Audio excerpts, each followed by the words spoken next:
Et bonjour à tous, vous êtes en 2024, vous êtes toujours sur le podcast de l'immobilier de la liberté, des gros billets. Et 2024 n'y fera pas exception. Pour vous comme pour moi, ce sera une année riche en enseignements, en expérience et en gros billets, je vous le souhaite. Cette semaine, on accueille Thomas Pichard. Pourquoi j'ai trouvé ça intéressant de faire venir Thomas sur le podcast et particulièrement en cette période de l'année? Parce que Thomas, c'est un lecteur compulsif, si on peut dire. Il lit plus de 100 livres par an et de là, il en sort beaucoup de compétences. Il parle notamment plusieurs langues. Et je trouvais que c'était approprié avec les bonnes résolutions qu'on tient pas forcément dans l'année, mais souvent les langues, voyager ou développer une nouvelle compétence pour, par exemple, changer un métier qui nous plairait pas. Et ben, ça fait partie de la shortlist en plus des habituels perte de poids, plus de sport et moins de chocolat. Donc voilà, j'ai trouvé hyper intéressant de faire venir Thomas à ce moment-là. En plus, comme la plupart de mes invités, il est investisseur immobilier à 27 ans. Il est également digital nomade. Il peut travailler d'où il veut tout en étant salarié. Donc, je l'ai trouvé vraiment intéressant son profil. Et c'est un vrai plaisir de l'avoir sur le podcast. Forcément, on va développer à la fois les trois aspects, donc les livres, l'investissement IMO et le digital nomade. Et donc, ça va être un épisode un peu long. Merci.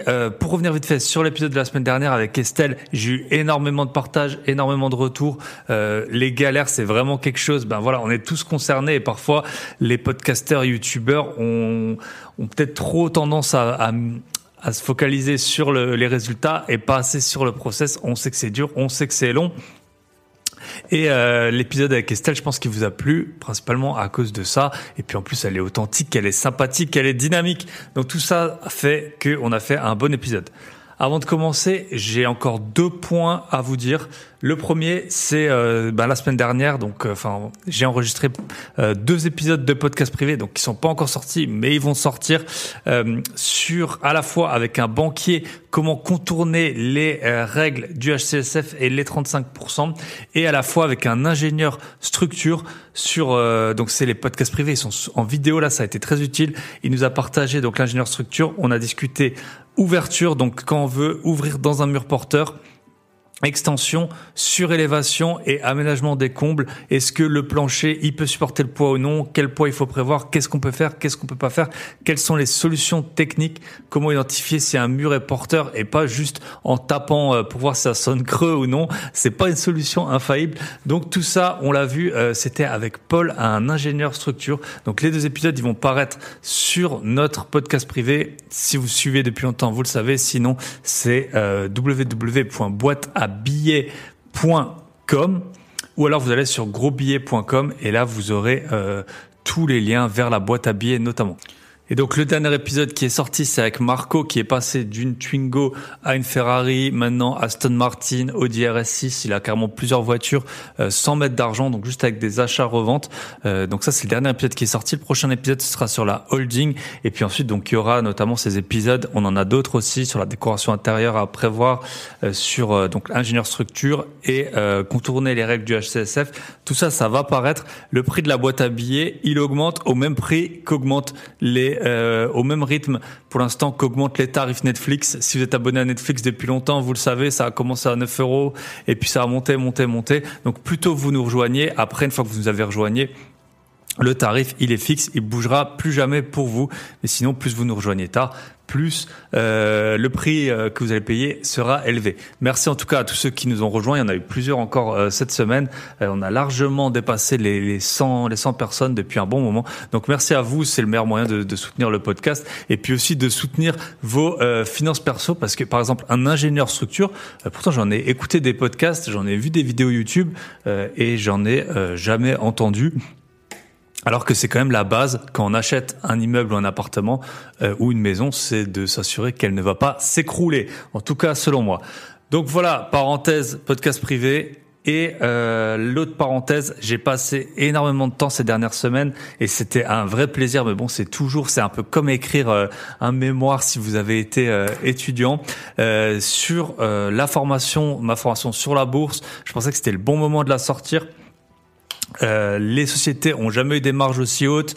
Un bon indicateur qui fait varier la bourse vers le haut, c'est la baisse des taux en général. Donc là, les taux, ils sont hauts, plus les marges, elles sont grosses. Donc si jamais, déjà là, la bourse depuis quelque temps, elle se porte plutôt bien. Et si jamais il y a une baisse des taux, en général, on voit une augmentation du prix des actions. Et oui, il y a plus de monnaie en circulation. Je vous fais pas une leçon d'économie en entier. En tout cas, j'ai passé plus d'une centaine d'heures sur la préparation de cette formation. Je vous explique tout, les ETF, les finances perso, comment analyser une action, faire de l'analyse fondamentale de l'action, comment faire une allocation d'actifs qui est correcte. Tout ça, je vous en parle pas plus longtemps parce que vous pouvez pas encore l'acheter. Elle va sortir la semaine prochaine, donc je vous l'annoncerai plus en détail la semaine prochaine. Ce sera en plus la semaine de mon anniversaire et du coup pour fêter ça, je vous ferai un prix de lancement canon, bien sûr. Vous verrez, il y aura plein d'avantages, des outils, comment on fait pour avoir 1 million d'euros à sa retraite, combien il faut investir chaque mois ou au départ. Voilà, les différents secteurs, les différentes zones géographiques, tout ça, on le verra ensemble dans la formation, vous le verrez avec moi. Comme toujours, je vais pas vous faire un prix d'assassin de quelqu'un qui ne vit que de la vente de formation. Je vous fais un prix d'amis, un prix d'auditeurs, un prix pour tous ceux qui me soutiennent tout au long de l'année. Et ça sortira donc la semaine prochaine, je vous ferai une annonce plus en détail.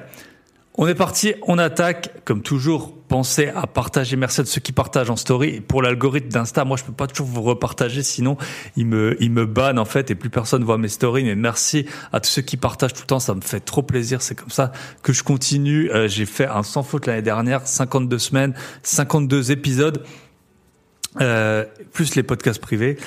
Et donc merci à vous, merci à ceux qui notent. J'ai eu 2 nouvelles notes sur Apple Podcast, merci beaucoup. Et ceux qui notent sur Spotify. On attaque avec Thomas Pichard. Prenez des notes. Il a beaucoup de choses à nous apprendre et on se retrouve de l'autre côté.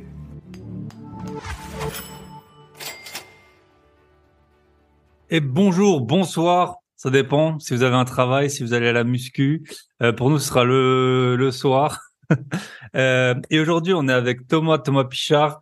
En fait, ça fait quelque temps que sur les réseaux, parfois je vois ce que tu publies, tu m'as contacté, on s'est déjà un peu écrit, et on va parler de plusieurs choses. On va parler, donc tu as 27 ans, on va parler tu lis beaucoup, plus de 100 livres par an. On va parler un peu des enseignements que tout le monde aimerait lire plus. Je pense que c'est comme le sport, tout le monde aimerait en faire. Mais personne n'a jamais le temps. Bon, le sport, on trouve parfois le temps d'en faire. Et aussi comment retenir les éléments clés des livres. Tu es aussi investisseur immo et t'as un CDI où tu peux travailler d'où tu veux. Tu es la deuxième personne que j'ai. J'avais eu Claire Lambert qui avait aussi cette particularité qui est un peu le saint graal de tout investisseur immobilier, en tout cas débutant ou moyennement, qui a un rythme de croisière qui est pas à 30 lots, quoi, parce que t'as un peu le meilleur des deux mondes, hein. Tu peux voyager, tu peux visiter, je pense, et puis tu peux lever de la dette.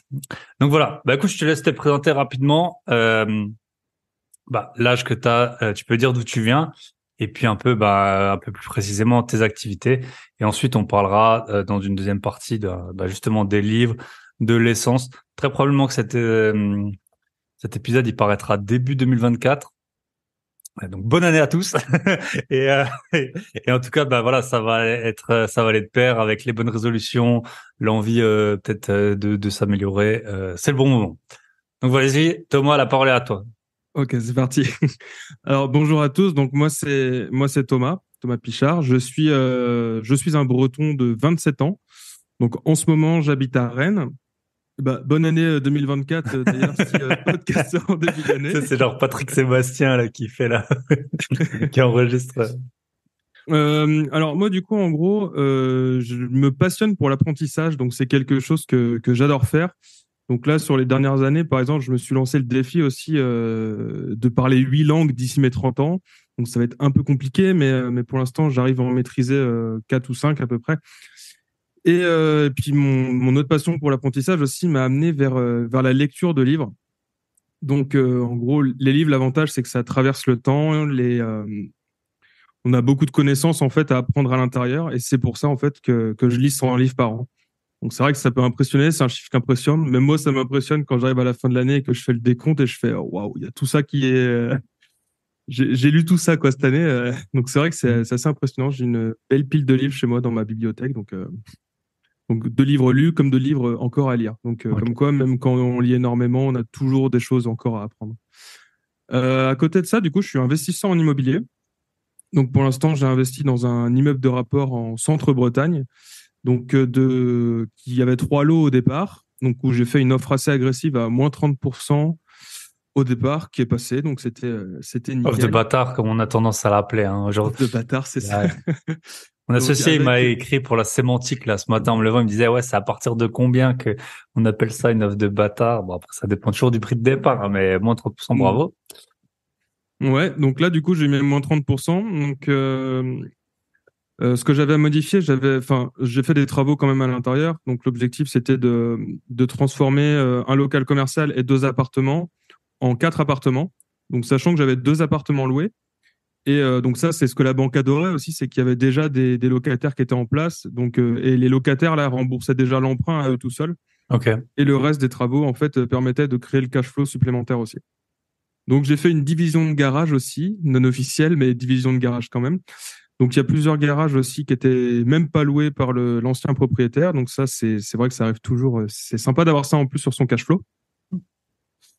Parfois, c'est ce qui fait le Donc cash flow, hein, les 50, 60, 80, 90 ouais, euros voilà, que c'est tu peux exactement avoir ça. Ouais. par garage.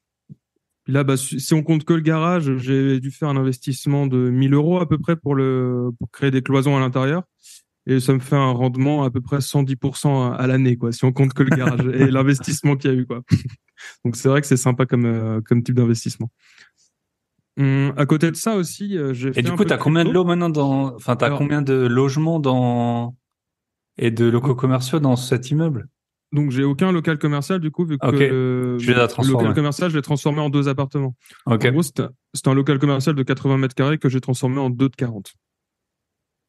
Ok. Donc voilà. Et les travaux, justement, devraient, après moult péripéties, du coup, devraient enfin se terminer. Donc, parce que je découvre un peu les premières erreurs, du coup, qu'on peut faire dans l'immobilier avec tout ça. Donc voilà. La première erreur, c'est de penser que des retards de travaux sont quelque chose de rare ou d'exceptionnel ou que c'est un problème, alors qu'en fait, c'est la Habituel. base, tu vois. Donc, Mm, mm. Ouais, c'est à prévoir. J'en discutais un peu avec mon maître d'œuvre et c'est vrai que c'est quelque chose que moi, j'avais pas prévu au départ parce que quand tu suis les formations et tout en ligne et quand t'as pas d'autres expérience, tu te dis, bah, tout va aller comme sur des roulettes, tout va passer directement. hmm. Donc non, ça se passe pas comme ça. Et donc c'était bien de le savoir aussi. Bah, c'est trop tard, mais bon, pour le Au moins, prochain, tu je le le sais. saurai, quoi. Hmm. Justement, on parlera de ça. Donc moi, je vais avoir une stratégie où je vais essayer de passer un peu plus en fait sur du local commercial. Justement, parce que les travaux, je vois bien que je gère ça comme une bille. Donc l'objectif de ça, c'est de laisser ça à son locataire, en fait. Ok. C'est pour ça que les locaux commerciaux m'intéressent aussi. C'est une des raisons.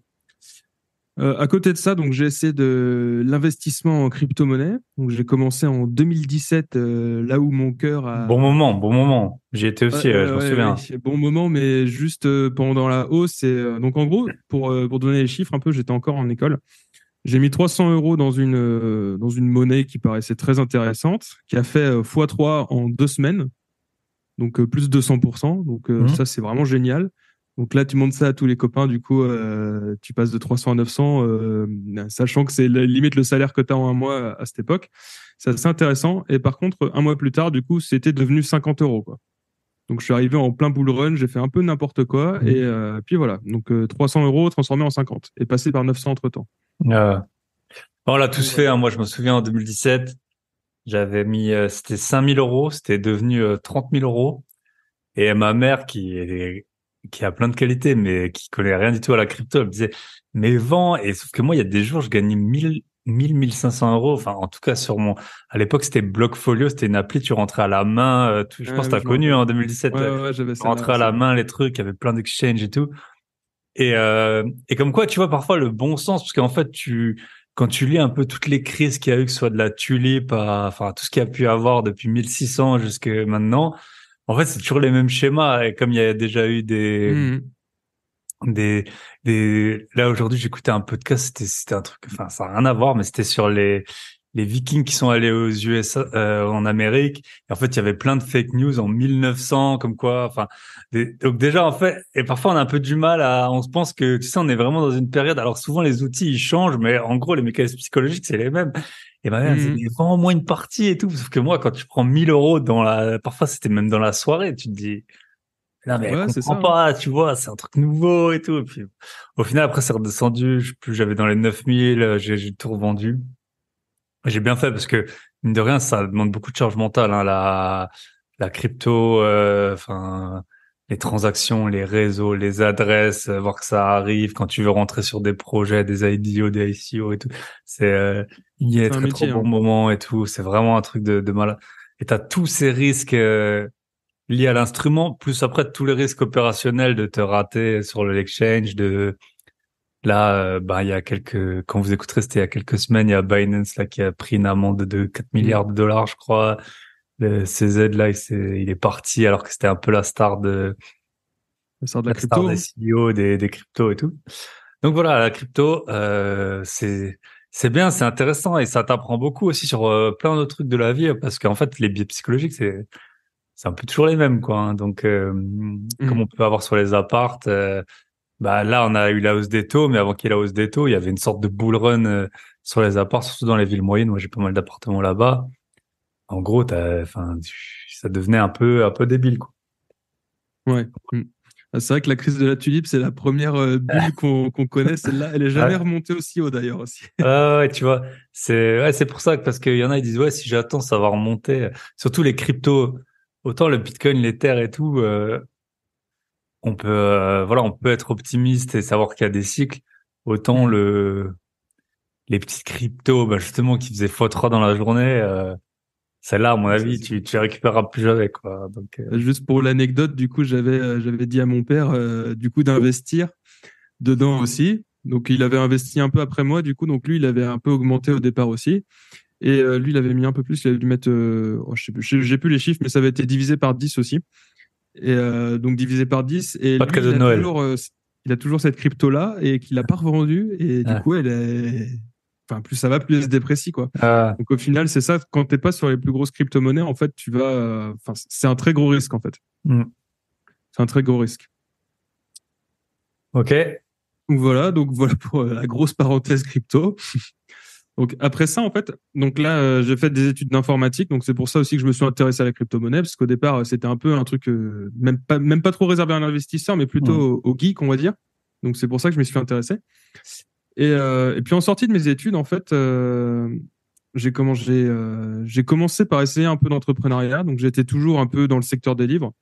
Donc j'avais commencé par quelques petits projets, donc un Vinted en gros pour revendre des livres aussi spécialisés là-dedans. Bon, ça n'a pas abouti, mais l'avantage de l'échec, c'est qu'on apprend et faut être C'est assez une malin pour voir marketplace ses de premières livres que erreurs. tu veux faire, en fait, ça? C'est ça, ouais. Donc Ok. c'est ce que je voulais faire. Donc après le projet est un peu à l'abandon, mais enfin ça tourne toujours chez moi quoi, mais je m'en sers pas trop. Donc sinon aussi, j'ai commencé à créer un peu plus de contenu. Donc j'ai commencé avec une création d'un blog de voyage. Je me suis dit, tiens, ce serait marrant de partager un peu mes voyages du coup, et puis bah, ça m'entraînerait aussi un peu à écrire. Et ensuite, du coup, j'ai créé mon autre blog, en fait, que je monétise un peu plus, qui s'appelle La synthèse du succès. Donc autour de ça, du coup, j'ai même créé un compte Instagram et tout pour communiquer dessus. Et c'est un site, en fait, où je résume des livres. Donc des livres principalement donc business, investissement, mindset, développement personnel. Donc des livres en fait qui permettent de nous améliorer et puis de faire des gros billets parce qu'on est Voilà. sur le podcast des gros Et billets. puis, voilà. Enfin, c'est de la non-fiction, on appelle ça, parce que ça aurait pas de sens de faire une synthèse d'une fiction, parce qu'en fait, Oui, c'est ça. c'est pour le chemin, vous aurez le lien dans la description, pour, bien sûr, la synthèse du succès. J'ai été voir, c'est très bien fait. Donc, Merci. et c'est vrai qu'on n'a pas le temps. Donc, ouais, tu peux un peu expliquer ce que c'est exactement, qu'est-ce que Ouais, tu prends comme concept. l'objectif en gros que j'avais au départ, donc c'est donc comme j'ai dit tout à l'heure, du coup je lis 100 livres par an, enfin, environ, ça dépend des années, des fois ce sera moins, des fois ce sera plus. Mais bon, 100 c'est pour le chiffre, les trois chiffres quoi. Exact. Et donc mon objectif en gros c'était de permettre à beaucoup plus de personnes d'accéder en fait à la connaissance qu'on a à l'intérieur de ces livres sans forcément aller chercher. En gros, je me base un peu sur la loi de Pareto. Dans un livre, on va avoir 80% qui va être autour des exemples, qui va être autour du blabla en fait de l'auteur. Parce que en gros, l'auteur, ce qu'il a à nous dire sur un livre de, je sais pas, on va prendre l'exemple de 300 pages. 300 pages, 20% de 300 pages, on va dire 90 si je suis pas trop mal. Donc sur 90 pages, du coup, il a de quoi expliquer, mais il peut pas vendre un livre à 90 pages, quoi. 60 même. 60 pages. 60 pages, pardon. Oui, j'ai été un peu trop vite là. Il y en a qui lisent, il y en a qui calculent. On peut faire, Ouais, t'étais derrière à calculer pendant que je parlais. Non, mais ça va, ça va. Ouais, donc l'objectif, du coup, donc pendant ces 60 pages, enfin, un auteur, il peut pas vendre un livre de 60 pages parce que forcément, les personnes en face, ils ont besoin d'avoir du contenu à l'intérieur. Et moi, mon objectif, en gros, c'est vraiment d'aller chercher le cœur de l'idée de ce que veut dire l'auteur, en fait, pour qu'on puisse comprendre en beaucoup moins de temps la même chose que le livre. Faut savoir qu'il y a autre chose aussi, c'est que il y a une courbe qui s'appelle la courbe des bingos, la courbe de l'oubli, qui, il me semble que c'est celle-là. Il faudra vérifier fact-checking, mais il me semble En tout que cas, c'est la courbe celle-là. de l'oubli, elle est très connue. Et si tu fais des Ouais. langues, elle est très connue aussi dans les langues, avec les flashcards et tout ça. Enfin, Ouais, c'est ça. Et puis si on pratique pas, en fait, du coup, on oublie assez facilement. Donc un livre, ce qu'il faut savoir, c'est qu'on va retenir, en général, on retient à peu près 20% de ce qu'on lit. Et encore, pour les 20%, ça dépend parce qu'il faut être bien concentré aussi à l'intérieur de son livre. Donc c'est pas forcément on va peut-être pas forcément tout retenir, quoi. Donc là, l'objectif, c'est d'être capable de lire un livre enfin, moi, ma promesse, c'est lire un livre en 30 minutes au lieu de le lire en 5, 6, voire 7 heures, quoi. Donc après, ce que je propose aussi, je suis en train de lancer des résumés aussi par IA, donc c'est-à-dire par voix IA. Donc j'ai testé un peu quelques trucs pour imiter ma voix. C'est pas encore le top, donc je peux encore le proposer. comment ça Mais s'appelle? l'objectif, Eleven, il y a un truc studio. Comment ça s'appelle? Eleven quelque chose? Eleven Labs? ouais, C'est il y a des connu. trucs La comme voix ça un qui peu, le là, font. avec l'accent québécois, là, que beaucoup, ont sur Insta, là. Bah, en Donc, fait, j'ai trouvé un autre truc. Moi, comme je disais tout à l'heure, je sors de l'informatique au départ, donc moi, les lignes de code, ça me fait pas trop peur. Donc là, du coup, j'ai commencé à écrire quelques trucs pour imiter ma voix, parce qu'en fait, comme ça permettrait de passer ça de voilà. manière un peu plus fluide. Ça fera comme si j'avais fait du travail, pas comme si j'avais fait du travail alors que j'ai juste appuyé sur entrée pour faire le résumé. Mais l'objectif, c'est ça, en gros, c'est d'optimiser du temps pour pouvoir proposer plus de services aussi à l'intérieur du projet. Ok. Je vais revenir sur deux, trois trucs. Les langues. Les langues, tu parles quelle langue? Anglais, Français, français, français, espagnol. anglais, espagnol et portugais. Et Ok. j'ai un peu de notion aussi dans des langues asiatiques aussi. J'ai un peu appris du chinois et puis du japonais aussi. Et là, je suis sur l'italien en ce moment. Ok. Et sur les 8, c'est quoi la huitième? Tu La sais? 8e, alors du coup, il m'en manque une, c'est l'arabe. Ok. Je suis pas allé vers les langues les plus faciles, hein. Oh, Oui, un peu de oui, oui, challenge. mais bah, moi j'ai un bon, tu vois, c'est assez rare, mais je vais vous dire que ça existe, même si vous en foutez peut-être. J'ai un bon ami qui est parti en Chine et il a appris le chinois à plus que 30 ans, quoi, ou au moins plus que 25 ans.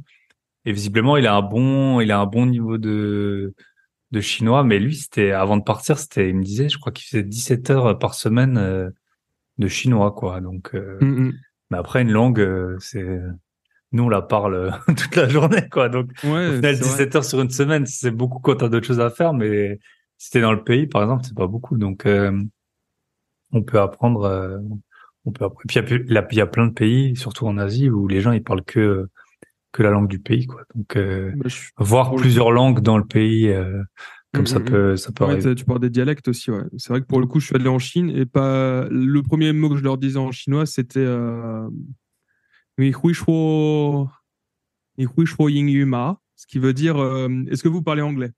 Ah ouais.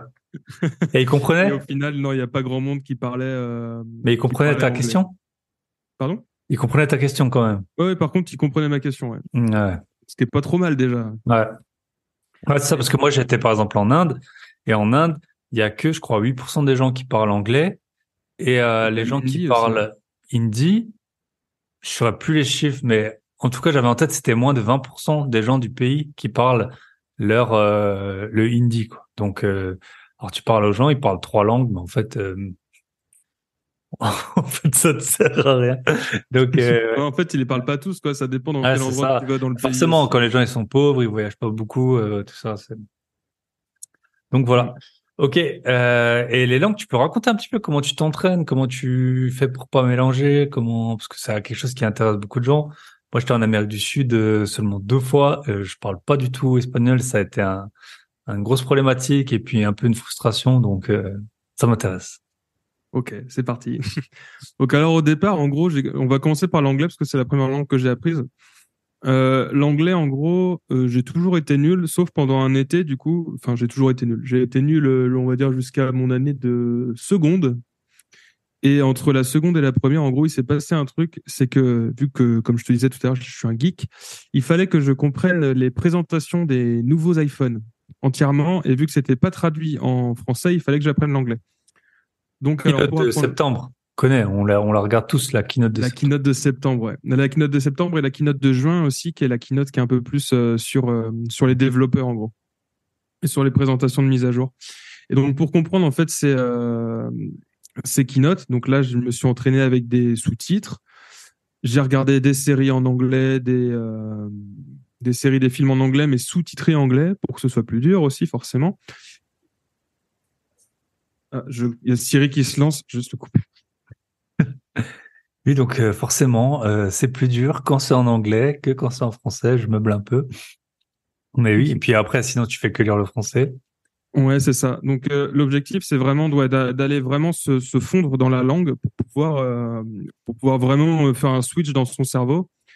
Et il y a un exercice aussi que je fais qui est pas évident aussi à faire au départ, mais c'est de penser en anglais aussi. Ça t'apporte aussi le fait de pouvoir réfléchir dans l'autre langue, ça t'apporte un peu les mécaniques du langage.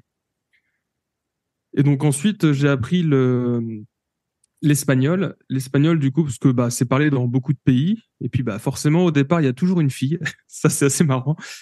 Ça, Et c'est toujours le dénominateur commun. Mais c'est bizarre quand c'est les études et la prof, madame, je sais pas, je vais pas aller dans les clichés avec un nom espagnol. Mais là, c'est, ouais, quand elle a 50 ans, ça marche moins bien que quand elle a 20 ans, quoi. Oui, c'est vrai, ouais. Et donc voilà, donc l'espagnol, je l'ai appris un peu comme ça. Donc j'ai appris sur Duolingo. Donc pas du tout la même méthode qu'avec l'anglais. J'ai appris sur Duolingo, j'ai fini le cours. J'ai beaucoup torché, beaucoup travaillé dessus toute la journée. Et pareil, après, c'était des lectures en espagnol, essayer de se renseigner sur la culture espagnole et tout, et puis bah, aller discuter en espagnol dans le pays, quoi. Et après, pour le portugais aussi, pareil, tout, histoire complètement différente. Alors, en gros, si tu veux, donc il y a un auteur que j'aime beaucoup qui s'appelle José Rodrigues dos Santos. Ah, ça fait bien portugais comme nom. Et c'est le présentateur, en gros, du JT au Portugal. Et cet homme-là, du coup, c'est aussi un écrivain et il a écrit ouais, une quinzaine, je pense, vingtaine de livres. Et donc, j'ai lu tous ceux qui étaient traduits en français, sauf que j'ai vu qu'il y en avait quelques-uns qui n'étaient pas traduits en français. Donc, il fallait apprendre le portugais pour aller les lire. Donc, j'ai appris le portugais et puis bah, j'ai été au Portugal aussi un mois, du coup, pour apprendre ça.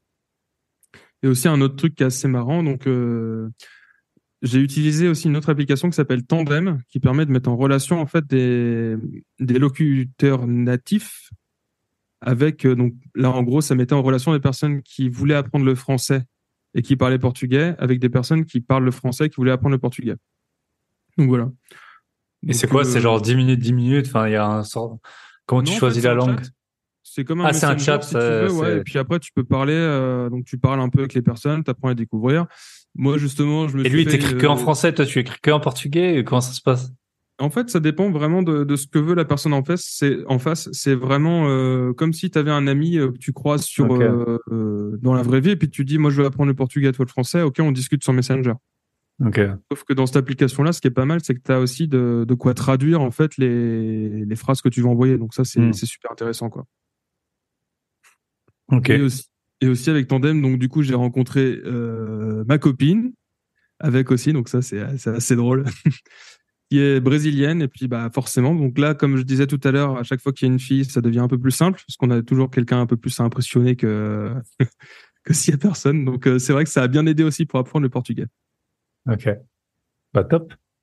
Et tu penses quoi? Parce que je sais, une oreille m'a soufflé que t'es un peu dans l'IA, enfin tu connais un peu l'IA. Moi, ça, j'ai passé pas mal de temps, plusieurs centaines d'heures à tester plein d'IA là depuis un an. Ça m'aide énormément. Vous le savez, j'en parle pas souvent, mais moi j'ai un vrai métier dans la finance et ça m'aide énormément. Alors pas pour le métier en tant que tel, mais quand il y a des concepts hyper spécifiques et tout, de ça m'aide à fond. Franchement, enfin en tout cas c'est le Wikipédia, mais à qui tu poses des questions et c'est hyper puissant. Il y a des questions, ça faisait 10 ans que je me posais, j'avais passé des dizaines d'heures sur Internet à essayer de comprendre le pourquoi du comment, notamment tout ce qui est les régimes fiscaux dans les pays.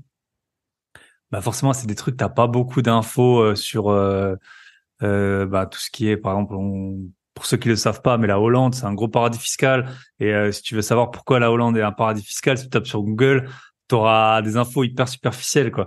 Alors que grâce à l'IA, il y en a plusieurs, il y en a qui ont des sources, qui te disent où aller, et puis de là, en fait, une fois que tu sais quelle question poser, tout ça. Et en fait, l'IA, bah, elle peut faire, de ce que je sais, je l'ai pas testé dans ce but-là, mais je pense qu'elle peut vraiment, en partie, faire un peu le boulot du tandem. Alors bon, tu parles tout seul, mais je sais pas si tu as déjà un peu testé ou si c'est une approche que tu envisages, peut-être peut-être pour les langues asiatiques ou pour Ouais. l'arabe que tu voudrais. Mais ça paraît hyper puissant, quoi. Enfin, en tout cas, à l'écrit. Après, forcément, c'est moins attirant que une brésilienne qui te susurre. Je sais pas comment on C'est dit. sur des mots doux à l'oreille, c'est vrai Voilà, que c'est c'est pas ça. pareil. Ouais, bah c'est vrai que j'ai essayé avec le chinois. Donc, mais après, tout est une histoire de prompting. En tout cas, moi, j'ai essayé avec ChatGPT et tout est une histoire de comment est-ce que tu lui demandes. Donc, j'avais essayé, sauf qu'après, c'est pareil. Il faut vraiment que tu lui expliques la méthode qu'il doit utiliser pour t'apprendre. Je sais pas Mhm. si je suis clair. En gros, Euh, c'est qu'on doit vraiment lui expliquer. Donc, écoute, moi, je suis débutant, je pars de zéro. Utilise les meilleures techniques de professeur pour pouvoir apprendre le chinois. Ou alors, qu'est-ce que tu apprendrais si tu étais en face d'un enfant, un enfant, qu'est-ce que tu lui apprendrais en premier pour qu'il apprenne le chinois? mhm. Vraiment aller back to basics et puis après aller un peu plus loin, quoi. Ouais. Et c'est vrai que du coup, le gros avantage par rapport à un prof ou quoi, c'est que tu peux retourner, même si ça fait un an que tu apprends, c'est un verbe ou quoi, ou un truc que t'as pas compris, que tu aurais dû comprendre au début. C'est vrai que dans des vrais cours, les profs, à juste titre, ils aiment pas qu'on revienne sur un truc de débutant, quoi, ou alors les autres qui sont dans ta classe. Là, c'est vrai que l'avantage de ChatGPT, c'est qu'il peut Mm. changer hyper vite de niveau, quoi. Et pour l'anglais, parce que bon, moi, j'écris pas mal en anglais. Parfois, je lui fais corriger des trucs et tout. Quand je cherche un peu des mots, enfin des façons plutôt des façons d'écrire. Et ben là, ça m'est arrivé il y a pas longtemps. En fait, il m'a écrit un texte. Et en fait, pour moi, c'était un anglais de trop haut niveau en fait. Et j'étais pas sûr je comprenais, mais j'étais pas sûr à 100%. Et j'avais vraiment besoin d'être sûr à 100% de ce que je disais. Et alors, je lui ai dit, I'm a non-native speaker, please simplify et tout. Et le truc, c'était pas du langage de 8 ans, quoi. C'était du langage comme j'en lis dans le business, mais toute la journée, comme je lis des états financiers et tout. Alors que sinon, parce qu'en fait, nous, l'anglais que tout le monde utilise, en tout cas, dans le monde du business, tu parles pas avec des anglais, il est hyper simplifié. Et cet anglais que la plupart des gens ils parlent. Et j'étais hyper impressionné juste en lui disant que je suis non native, à quel point il a réussi c'était juste le bon niveau, quoi. C'était Ah, le t'as expliqué, niveau, ouais. voilà, tu parles mieux que 98, moi je parle mieux anglais peut-être que 90% des Français. Et tu vois, il a mis juste À à ton l'endroit niveau, ouais. où j'en avais besoin, quoi. Donc j'ai trouvé ça super Ah, intéressant. c'est vrai que c'est intéressant ce que tu dis parce que moi je l'utilise un peu plus, on va dire un peu plus à l'extrême, et je suis plus en train de lui dire explique-moi ça comme à un enfant de 5 ans par Ouais, mais exemple. ça c'est quand t'apprends, c'est sûr que c'est utile, quoi. Mais Quand tu apprends, c'est utile, mais c'est vrai que comme ce que tu viens de dire, là, du coup, je suis un locuteur non natif, c'est vrai que ça peut être très intéressant. Et je m'en servirais, ça, du coup, aussi, pour ça. tu vois, si tu veux Et écrire aussi, un tiens, poème d'amour à ta copine et être sûr que Être sûr que tu comprennes quand même ce que c'est pas toi qui a écrit 100% des lignes, être sûr de ce qui est indiqué. Et ben voilà. Et autre Ok. truc aussi, donc sur les langues aussi, j'ai oublié de parler de ça aussi. Sur le chinois aussi, j'avais pris aussi un peu de cours particuliers, donc avec une chinoise aussi. Donc En vrai ou à distance? à distance, ouais. Donc moi, en gros, avec le décalage, ça me Mon pote, donnait il faisait que, le midi. Les cours, lui, faisaient le midi parce que ouais, moi c'était le bah, t'as matin, quoi? tu vois, T'as 7 heures de, 7 heures le de. matin à 8h, le samedi matin à 8h, tu vois. Et puis des fois, t'arrivais le vendredi soir après l'entraînement de foot, t'allais faire un tour au bar, donc ça réveillait quoi, on va dire, de voir le Et, matin. et tu l'avais trouvé comment? Il y a une appli aussi ou un truc Non, alors ça, du coup, c'était un contact qui était dans mon ancien boulot, du coup, qui était en Chine et qui Ok, justement avait déjà les contacts. ok. Donc, ce qui faisait payer quasiment, je crois que c'était 10 euros de l'heure, quoi. Hmm. 10 euros de l'heure pour un prof particulier, Ah, c'est pas cher, hein. c'est, ouais. Mm. Et même en Chine, mine de rien, la vie, elle est pas donnée à mon pote qui a habité. Pourtant, c'était une petite ville, hein. Il m'a dit un peu les budgets. Bah, pour ceux qui aiment l'IMO, il m'avait raconté, il a fait du Airbnb et tout. Mais à un moment, il était dans une ville à 5 heures d'avion de Pékin, pas une grande ville. Il payait quand même 900 euros un appart pour lui, pour quatre, quoi. Ah ouais, Donc, d'accord. et puis finition chinoise, quoi. C'est pas. Il m'a dit, il y a des trucs. Rapide. Il y a des trucs, ouais, c'était un peu. Et avant, il avait une maison de luxe pour raconter. Je vous raconte ma vie, mais c'est pas grave. Et enfin, c'est là où il faisait du Airbnb et tout. Et en fait, la Chine, ils ont dit non, mais là, on va mettre une piste cyclable. Et ils ont rasé la maison et c'était réglé en. Bon, lui était locataire, mais c'était réglé en quelques semaines, quoi. Le truc, pas de. Il y a pas eu trop de recours administratifs, je pense, C'est par vrai que rapport à la ça. Chine, quand il y a des décisions qui sont prises, elles sont pas prises à la légère, en tout cas. Elles sont appliquées vite fait. Voilà. Ok, on va parler des livres. Euh, donc, on a 6 livres qui sont, pour certains, assez connus. Tu en as parlé de la courbe de l'oubli. Beaucoup d'investisseurs, notamment, qui ont mon âge, que j'ai 9 ans de plus que toi, hein, presque 10. Donc, en fait, on a découvert... Moi, c'est vrai que le premier livre que j'ai lu, c'est La semaine de 4 heures. Ça fait, je ne pourrais plus dire, mais peut-être 8 ans. C'était un peu le livre, comme beaucoup ont eu Père riche, Père pauvre, que moi, j'ai trouvé enfin, qui m'a apporté vraiment zéro, mais parce que je l'ai lu plus tard, parce que aussi j'ai peut-être un background financier et tout. Alors que la semaine de 4 heures, c'était la claque ultime. Donc, si vous l'avez pas lu, Thomas, il va vous expliquer. Si vous l'avez lu, c'est bon de faire un retour aux sources. Et donc, on va commencer par The One Thing, préfacé par un YouTuber bien connu, Pierre Ollier aussi, il y a 7 8 ans. Il m'avait pas mal, j'avais déjà des apparts, mais ça, c'est toujours un peu voilà, c'était un des deux. Il y avait Yann Darwin, il y avait lui. C'était les deux, un peu Michael Ferrari. C'était les trois youtubeurs de l'époque IMO. Donc, euh, donc voilà, The One Thing. Ok. Euh, Est-ce que Donc, tu peux nous bah, faire un ouais, petit tu veux que topo je sur sorte le livre? en... Ok. Donc moi, en gros, ce que je sors du coup de The One Thing, c'est en général le livre que je conseille le plus aux gens qui cherchent la productivité. En gros, The One Thing, il va vous parler d'une chose principale. Donc pareil, hein, 300 pages pour dire une chose. Mais en tout cas, cette chose, elle est quand même assez importante à retenir. C'est que notre cerveau, il est câblé pour faire une seule chose à la fois. Donc après, il y a plein de gens qui vont dire oui, je peux être multitâche, je peux être machin. Oui, tu vas être multitâche, mais pendant que tu vas faire ton multitâche, tu vas accomplir beaucoup moins que si tu fais une tâche par une tâche, vraiment, on va dire les unes à la suite des autres. Donc ça, c'est vraiment ça. C'est vraiment être concentré sur une tâche. Et la question qu'il faut se poser à chaque fois, c'est quelle est la tâche essentielle que je peux faire en ce moment qui rendra toutes les autres inutiles à faire. Et se remettre ça au centre, en fait, ça nous rappelle vraiment déjà qu'on n'est pas multitâche aussi.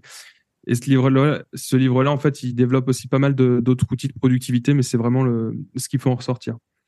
Un autre Est-ce truc que qui est c'est assez The One Thing sur la journée, sur la semaine, sur le mois, sur l'année, c'est quoi le... ouais. Alors, en gros, dans le livre, il développe plusieurs one thing, en gros. Donc, tu vas avoir ta one thing qui va être un peu plus grande. Donc, lui, par exemple, l'auteur, sa one thing, c'est d'être professeur, quoi. Et puis après, il va diviser en the one thing, du coup, qu'est-ce que je vais faire ce mois-ci pour que tous les autres trucs que j'ai à faire paraissent inutiles. Et après, plus ça va, plus il va aller vers le plus petit, vers le plus précis, quoi. Ok. Et ce qui fait qu'à l'instant T, il va se dire qu'est-ce que je fais maintenant qui me rapproche de mon objectif. Donc lui, il veut être prof. Donc peut-être que ça veut dire que pour être prof, il faut peut-être un diplôme. Donc le truc de aujourd'hui, c'est appeler la fac qui va te donner, Ouais, c'est ça. qui va permettre de donner le diplôme. Et ensuite, ça va être de réviser, ça va être Mm. Ou écrire un prompt à ChatGPT pour envoyer un mail à sa voilà. place, quoi. On embrasse un des très très très très bons amis qui a eu une promotion en postulant grâce à ChatGPT. Ça s'invente pas. Et Mm. The One Thing, c'est un bon point. Moi, allez, il est tard aussi, hein, je vous raconte un peu ma vie. Quand j'étais étudiant, nous, ce qu'on veut, c'est apprendre des langues. Et vu qu'on veut apprendre des langues, ça passe par avoir une copine. Et donc, on lisait des trucs. Et il y avait un truc qui s'appelait la théorie du one target. En fait, c'était qu'il fallait que que ton attention, elle soit dédiée. Alors, sans faire le canard, hein. Ceux qui sont en couple, ça marche plus, hein. Essayez après de vous affirmer. Mais, en tout cas, c'était de draguer qu'une seule fille à la fois. Et surtout, bien sûr, de pas voir qu'elle voit si t'en dragues d'autres, quoi. C'était vraiment toute ton attention doit être focus que sur une fille à la fois. Et après, dans votre vie, une fois que vous avez de l'immobilier, c'est encore pire. Gardez-la parce que divorcer, ça coûte hyper cher. Et puis l'amour, c'est ce qu'il y a de plus beau. Donc voilà, The One Thing, ça s'applique à beaucoup, beaucoup d'aspects de la vie. Beaucoup de choses, ouais. Et, et sûrement que pour les filles, enfin dans l'autre sens, ça marche aussi. Hein. Mais moi, c'était en tout cas, j'avais un peu, je me rappelle avoir fait une sorte de conférence à des filles de ma classe, et c'était complètement sous le charme du concept. Donc voilà, The One Thing, vous prenez ce que vous voulez faire de plus, et après vous découpez. C'est quelque chose qu'on fait assez souvent. Hein. Mm. Donc Donc après, vous choisissez votre endroit où vous voulez l'utiliser, hein, soit un peu dans le business, la productivité, soit avec les filles, quoi. ouais, ça peut être la santé, ça peut être plein de choses en fait. Ouais, Hein, ça peut être plein de choses. et souvent dans ta vie, les choses elles découlent d'un.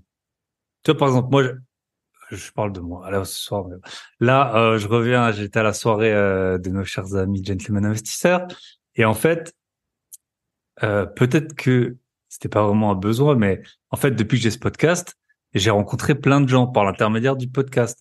Et donc peut-être que j'aurais pu me disperser en me disant, bon, j'ai envie de rencontrer des gens. Je vais aller faire des cours de volley. Je vais aller faire des cours de peinture sur céramique. Puis je veux aussi un podcast. Puis je veux aussi aider des gens dans l'IMO. Et en fait, j'ai fait que le podcast. Et de là, j'ai rencontré, enfin, j'ai vraiment, je sais pas, maintenant une trentaine de personnes avec qui j'ai des contacts hyper réguliers. J'ai rencontré plus de gens avec des relations plus profondes depuis que j'ai le podcast que les 7 ans d'avant, peut-être. Donc voilà. Et parfois, Ouais, c'est tout ça, à fait. si tu veux être prof, voilà. Peut-être tu sais pas si tu veux déménager, tu sais pas si tu veux gagner plus d'argent, lui, il veut être prof, voilà. Se Mm. concentrer sur un truc, c'est hyper important. Ce que tu montres en plus en utilisant ton exemple, ce qui est intéressant aussi, c'est de voir aussi le podcast Bye Bye Patron. On est là aussi justement parce que tu t'es bien concentré aussi dessus, quoi. Et que tu deviens, enfin, et que tu es une référence aussi justement dans les podcasts en France par rapport à ça, Merci. quoi. Allez, Yes. comme dirait Tony, du coup, un La petit coup de pommade. pommade. Ça fait toujours du bien. Voilà, il est 21h10, on enregistre. Euh, ok. Donc, The One Thing, très bon livre. Est-ce que c'est le premier livre que tu recommanderais à quelqu'un tu sais, qui connaît pas les livres de non-fiction? C'est vrai qu'il y a beaucoup de gens qui connaissent pas ça. Soit ils sont jeunes, ou soit en fait ils sont passés complètement à côté, ce qu'on peut tout à fait comprendre. Est-ce que ce serait le premier livre que tu recommanderais, ou il y en aurait un autre? En fait, ça dépend complètement de l'objectif en fait de la personne. Si son objectif, par exemple, c'est d'être digital nomade, là, du coup, je vais leur recommander La semaine de 4 heures. Hmm. Si son objectif c'est d'être mieux dans sa peau ou d'aller mieux, je vais leur recommander peut-être Le pouvoir du moment présent aussi, Eckhart Tolle. Ça dépend en fait vraiment de ce que cherche la personne, quoi. Ok. Et si en fait il en a un peu marre de son boulot, qu'il veut faire autre chose et tout, comme beaucoup de S'il en gens. a, bah là, du coup, je lui conseillerais des livres un peu plus basés sur l'entrepreneuriat, quoi. Donc déjà, moi, ce que j'aime bien aussi, c'est recommander des biographies. Parce que les personnes en général qu'on biographie, j'allais dire, mais de qui on interview et puis qu'on raconte la vie, ça reste des très bons modèles en fait d'apprentissage pour la suite. et Parce qu'en plus, justement on à voit le copier ou résultat. pas, quoi. En plus, on voit le résultat. C'est sûr que si tu lis la Et en plus, on voit biographie le résultat, ouais. de Schwarzenegger, tu vois ce qu'il a fait là. Je sais plus comment il s'appelle, le gars de The One Thing. Mais c'est sûr que lui, il a peut-être accompli ce qu'il voulait, mais toi, ça va moins t'impressionner Ouais, et puis bah, c'est le que... marché américain, donc on les connaît Hum, moins aussi. Après, les hum. Schwarzy, c'est pas, c'est C'est pareil, tout le c'est monde, voilà. C'est tout le monde. c'est tout le monde. Yes. Ok. Bon, on va quand même passer sur la semaine de 4 heures. Pour Ouais, ceux on va retourner aux bases. qui connaissent pas Tim Ferriss, un des plus Hmm. gros podcasters Ouais, un américains. des premiers en plus, il me semble que ça devait être dans les premiers. C'est lui qui a lancé Hum. un peu ces trucs-là. Donc Tim Ferriss, la semaine de 4 heures, si je me trompe pas, la date c'est à peu près 2000, 2007-2008. Enfin, c'est un livre qui est, si on se place maintenant, c'est un livre qui est quand même assez vieux et les concepts en fait qu'il a dans le livre, ils sont pas encore tous valables maintenant. Mais dans son livre, il parle déjà de dropshipping, quoi. À peu près 10 ans, 10-15 ans avant Yomi Denzel, quoi. C'est quand même un très, très, un livre qui est vraiment très précurseur, en fait, là-dessus. Moi, ce que j'en retiens principalement trois choses de ce livre-là. Je retiens la loi de Pareto. J'ai appris, on en a parlé un peu tout à l'heure aussi, j'ai appris ce que c'était que les 80-20. Donc, comment est-ce qu'on fait pour passer 20% du temps à effectuer 80% du travail, au lieu de passer 80% du temps à faire 20% du travail.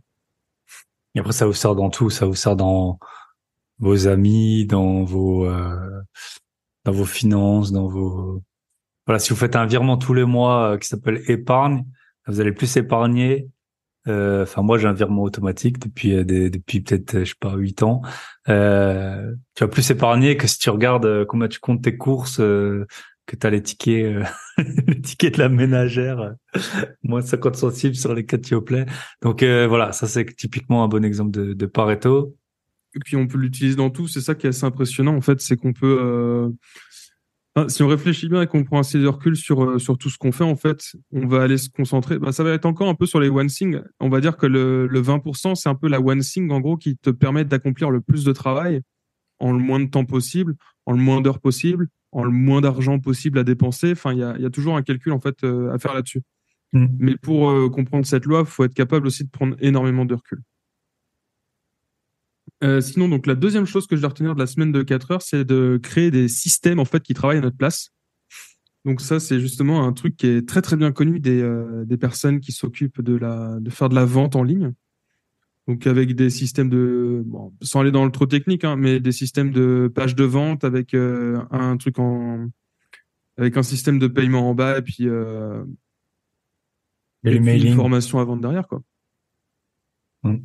Et au final, ce genre de système te permet de gagner de l'argent et puis de travailler à ta place. Parce qu'en gros, même le podcast, en gros, c'est un peu un système. Là, tu vois, tu travailles 1 heure. Je sais pas combien va faire d'écoute ce podcast-là, mais Sûrement dans les 160 000 la première semaine. 160 000. Ouais, ce serait pas mal. Mm. Ouais, donc du coup, tu vois, tu vas travailler 1 fois 1 heure pour après avoir dans le système du podcast, être capable de dupliquer en fait Bien sûr. ce, ce flux audio, quoi. En fait, la première fois où j'ai fait, je pense dans une semaine, il y a 168 heures, 24 fois 7, on doit C'est être ça, là-dedans, ouais. 168. Ouais. Bah, la première fois où j'ai eu 168 écoutes de 1 heure, tu vois, en fait, je me suis dit, bah, en gros, si j'avais parlé toute la semaine sans dormir, j'aurais pas pu faire mieux que ça. Et maintenant, c'est vrai que les chiffres, alors on veut toujours plus et tout, mais tu fais 10 000, enfin, c'est des heures d'écoute bah, Ah, c'est voilà, monstrueux. qui sont monstrueuses à l'échelle humaine. En fait, on a Hmm. carrément du mal à s'en rendre compte, quoi. Ouais, c'est vrai qu'au départ, mais ça, c'est vraiment le propre des systèmes, quoi. C'est ça Mm. qui est assez incroyable. Après, c'est peut-être pas le podcast, c'est peut-être pas le système qui conviendra à tout le monde. Toi, c'est Bien celui qui te sûr. convient. Par exemple, tu vas avoir d'autres personnes, ça va être. Justement, je vais parler d'un système aussi que j'ai importé un peu des États-Unis aussi, qui est assez intéressant. C'est que donc j'avais un mémoire à faire sur petite parenthèse parce qu'il est tard aussi où je vais raconter un peu ma vie. Donc j'ai fait un mémoire sur la voiture autonome en fait en études sup. Et pour bien faire ce mémoire, il fallait que j'installe un truc aussi comme ça dans ma voiture. Donc ça, justement, j'ai créé un système, en gros, pour automatiser ma voiture. Et ça, en gros, c'est un système qui travaille à ma place, quoi. Donc pendant que je suis sur la 4 voies, par exemple, moi, j'ai pas à tenir le volant pour que ça roule tout seul, quoi. Un peu comme dans une Tesla. Et ça, du coup, c'est un truc que j'ai bien retenu de la semaine de 4 heures, c'est comment est-ce qu'on trouve des systèmes, comment est-ce qu'on crée des systèmes pour gagner du temps, pour gagner en efficacité, pour gagner aussi en temps mental, en temps de réflexion. C'est-à-dire que là, par exemple, pendant que la voiture conduit à ma place, on va dire, moi, je peux aller réfléchir sur autre chose. Je peux prendre du temps pour respirer, je peux prendre du temps pour regarder un peu plus les paysages, pour être plus calme. Déjà, même dans les bouchons, ça, c'est incroyable, quoi. J'ai même pas, tu peux sortir un bouquin, c'est pareil, quoi. Ça, c'est ouf. Ouais, c'est très impressionnant. Ouais, donc c'est pour ça, moi, j'adore créer des systèmes. Pour aller ensuite, du coup, il y a le dernier point, du coup, de la semaine de 4 heures que j'aimerais bien retenir aussi et partager, c'est le concept des mini-retraites.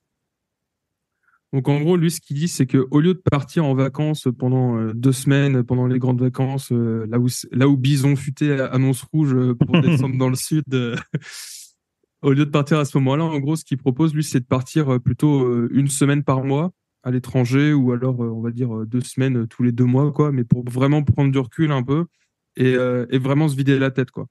Parce qu'on a un peu une énergie qui est pas illimitée non plus, il faut qu'on se recharge aussi, même nous humains, comme notre téléphone. Et justement, ces mini-retraites là participent en fait à ce rechargement de batterie du coup. Et plus on en fait, plus on est efficace au travail. Et moi, je le vois clairement là. J'étais parti presque 3 semaines et j'en avais vraiment besoin. J'ai fait beaucoup de choses et tout et je me rendais pas compte tant que ça que j'en avais besoin, mais la coupure, elle m'a fait gagner en clarté mentale énormément en revenant. Si je peux faire un point, moi, et je viens de m'en rappeler en fait quand on en parle de ce livre, pourtant je l'ai lu qu'une fois, c'est qu'à un moment je me souviens qu'il délègue en fait, s'il y a une petite erreur ou un truc comme ça, il délègue la responsabilité. Dans mon souvenir, c'est jusqu'à 1 000 $. Je sais plus si c'est vrai. Mais en fait, moi, ça, c'est un concept que j'ai très vite appliqué aux appartements. J'ai des gestionnaires et des concierges. Et moi, en général, ça dépend, mais entre 500 et 1 000 € de réparation, je veux même pas en entendre parler. Et ça, je l'ai tout de suite mis en place grâce en fait à ce livre, alors que j'avais que 2 apparts. Moi, mon idée, c'était vraiment d'acheter le plus d'apparts possible et de m'occuper le moins possible des apparts existants. Et après, ça fait bizarre parce que tu crois recevoir 700 €, en fait, t'en reçois que 300 parce qu'il y a eu un truc dans l'appart. Mais c'est vrai que je viens de m'en souvenir que c'est grâce à ce livre, en fait, je me suis dit, autant ça, si je l'avais pas lu, je pense que ça aurait pu me venir à l'esprit, mais j'aurais peut-être réfléchi et tout. Alors que là, vu que lui, il l'avait dit, en fait, j'ai tout de suite mis en place. Et souvent, mon gestionnaire, il m'a dit, non, mais t'es sûr, au début, il me redemandait. Et moi, au bout d'un moment, je lui dis, mais c'est vraiment ton boulot, c'est de faire ça. T'as pas à me demander, tu vois, alors que je pense qu'il y a des gens, ils pinaillent sur tout. Après, chacun ses finances, chacun sa stratégie. Mais au début, il était pas trop à l'aise avec ça. Et j'ai vraiment dû lui dire plusieurs fois, franchement, on m'appelle pas, c'est pas la peine, c'est pas la peine de m'écrire, fais le truc, quoi. Ça dépend de tes objectifs. Donc lui, je sais que son objectif, justement, c'est dans le titre, hein, la semaine de 4 heures, c'est de passer le moins de temps possible à travailler pour passer beaucoup plus de temps à kiffer, à apprendre des choses, et puis voilà, quoi. Et donc c'est pour ça qu'il lui, il a poussé le vice vraiment à fond, quoi. Donc c'était un mec qui devait avoir un 35 heures, quoi, l'équivalent d'un 35 heures, et qui a cherché à tout réduire au minimum. Donc tu vois, même pour les décisions comme ce que tu viens de dire là, mine de rien, ok, tu vas avoir 300 balles au lieu de 700 balles, mais le temps que ça t'aurait pris aussi de prendre la décision, de réfléchir, de tout ça, enfin, ce serait pas forcément arrivé en 2 secondes aussi, quoi. Et surtout dans l'IMO, tu peux pas négocier les prix comme ça, tu vois. C'est une fenêtre qui est un volet qui est cassé. T'as un mec qui vient, il dit c'est 200 ou 100 ou 300. Le volet, il faut que ça soit réparé. Et toi, tu vas pas faire venir 3 mecs. Donc en fait, tu payes. Tu vois, c'est pas comme si tu fais des travaux de 15 000 € ou 50 000 €. Là, Ouais.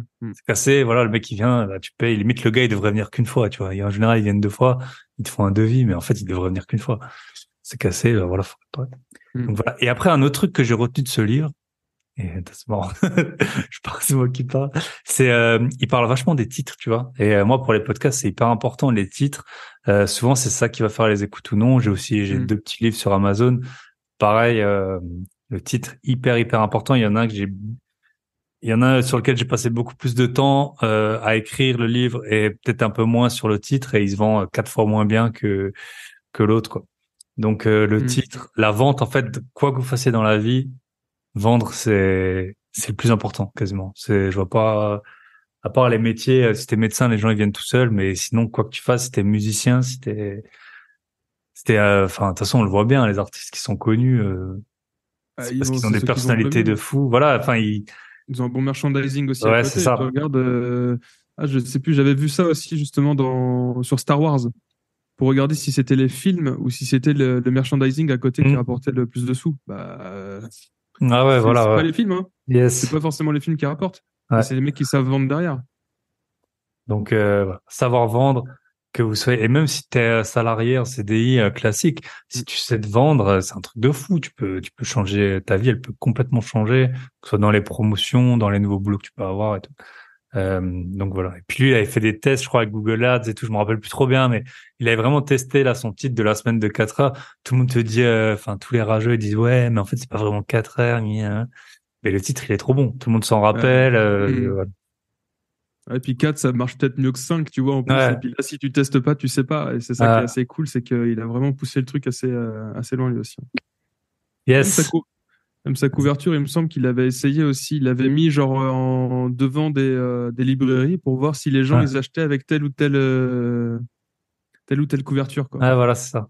Ça, ça te paraît prendre du temps, mais par rapport au temps que tu m'as écrit, parce que moi j'ai écrit 2 petits livres, ça m'a pris un mois chacun, et ils sont petits, et donc tu vois, toi tu le lis, c'est un peu comme on en revenait, toi. En fait, tu le lis vite, tu le lis peut-être en 4 heures, mais en fait, t'as l'équivalent de un mois de réflexion, de moi qui est encore des années Mm. d'expérience. Et donc, encore, quand tu es dans le one think ou dans ta synthèse du succès, bah, en fait, tu réduis à peut-être une demi-heure, ben, l'équivalent de 10 ans d'expérience et Ouais, c'est un ou clair. deux, Mm. enfin, 5 mois de travail. Ok. Prochain livre, Miracle Morning, bien connu Ok. surtout de Nat Delpeuch. Je sais pas si tu la Ah connais oui, sur les réseaux. Longtemps, elle je la postait suis quand elle aussi, se ouais. réveillait à 5 heures du matin, qui est passé sur le Donc, podcast. Vas-y. alors pourquoi est-ce que je voulais parler de ce livre-là aussi, du coup, c'était en gros, il y a une phrase de Yomi Denzel, j'en parlais tout à l'heure sur le dropshipping aussi, mais là, il y a une phrase qu'il dit que j'aime bien. Il dit, pour avoir une bonne vie, il faut une bonne année. Pour avoir une bonne année, il faut un bon mois. Pour avoir un bon mois, il faut une bonne journée. Et pour avoir une bonne journée, il faut une bonne putain de matinée. Donc en gros, tout commence le matin, quoi. C'est pour ça que, par exemple, tu vas entendre des personnes qui vont dire, ah, je me suis levé du mauvais pied, quoi. Et là, du coup, bah, tu te lèves mal, on va dire, et puis bah, toute ta journée, enfin, c'est pas terrible, quoi. Donc l'objectif du Miracle Morning, ouais, c'est vraiment de commencer sa journée de la bonne manière. Donc alors lui, ce qu'il propose, il propose alors 6 trucs. Donc on va voir si ma mémoire est bonne. C'est les savers. Donc il commence par à peu près de la méditation.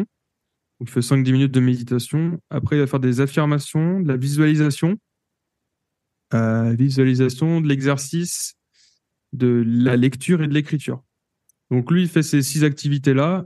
Moi, je sais que je le fais, le Miracle Morning. J'essaye de le faire un maximum, mais enfin, je fais pas toutes ces activités-là. Moi, par exemple, ce que je commence ma journée par de la méditation. Donc déjà aussi, il y a un truc qui est bien à faire dès le matin, enfin, qui est bien à ne pas faire dès le matin, c'est de pas prendre son téléphone aussi dès qu'on se lève. Ça, j'ai souvent eu le réflexe de faire ça, et maintenant, l'objectif, c'était de mettre mon téléphone dans une autre pièce, en fait, pour ne pas être attiré par ça. Pas être attiré par ça, et puis voilà. Donc là, le fait de bien se lever le matin, c'est quelque chose d'important. Donc lui, ce qu'il dit aussi, c'est que ça lui prend 1 heure le matin à bien se mettre en forme. Moi, justement, 1 heure, je trouvais que c'était trop long, et puis j'ai pas forcément besoin d'autant de temps pour bien me lever. Et ce qu'il disait aussi, c'était de se lever plus tôt justement pour avoir son heure, quoi. Donc qui dit se lever plus tôt, se coucher plus tôt. Donc si je prends mon cas personnel, moi j'ai de la chance, c'est d'avoir un travail où je peux travailler à peu près dans les heures que je veux. Donc, en fait, je choisis un peu les heures où je me couche et les heures où je me lève. Donc là, normalement, tu vois, là, il est 21h26 à l'heure où on parle. Normalement, je suis couché à peu près à 20h30, 21h Ah ouais. pour me lever plus tôt le matin. Ouais, donc moi, je travaille mieux le matin. Donc au final, je me suis dit que j'allais allonger ma Mm. matinée. Et donc, ouais, donc j'ai essayé d'aller le plus tôt possible pour faire un peu ce miracle morning on va dire, de la méditation pour commencer. J'essaye de faire un peu plus d'écriture, de réfléchir sur un sujet, en fait, pour clarifier ma pensée un peu plus. Et puis de la lecture, forcément aussi. Ok. Ouais, intéressant. Et c'est vrai que ce qu'on fait le matin, c'est fait. Quoi qu'on le dise, c'est fait. Écrire, je l'ai fait à un moment, c'était hyper utile. J'ai arrêté de le faire comme plein de choses très utiles, malheureusement. Mais écrire, voilà, ça permet de pas avoir des pensées qui reviennent, toujours les mêmes. Parfois, on a vraiment l'impression que ton cerveau, il explose parce que tu as trop d'idées. Là, par contre, j'ai une, euh, une ardoise là, de chez Action.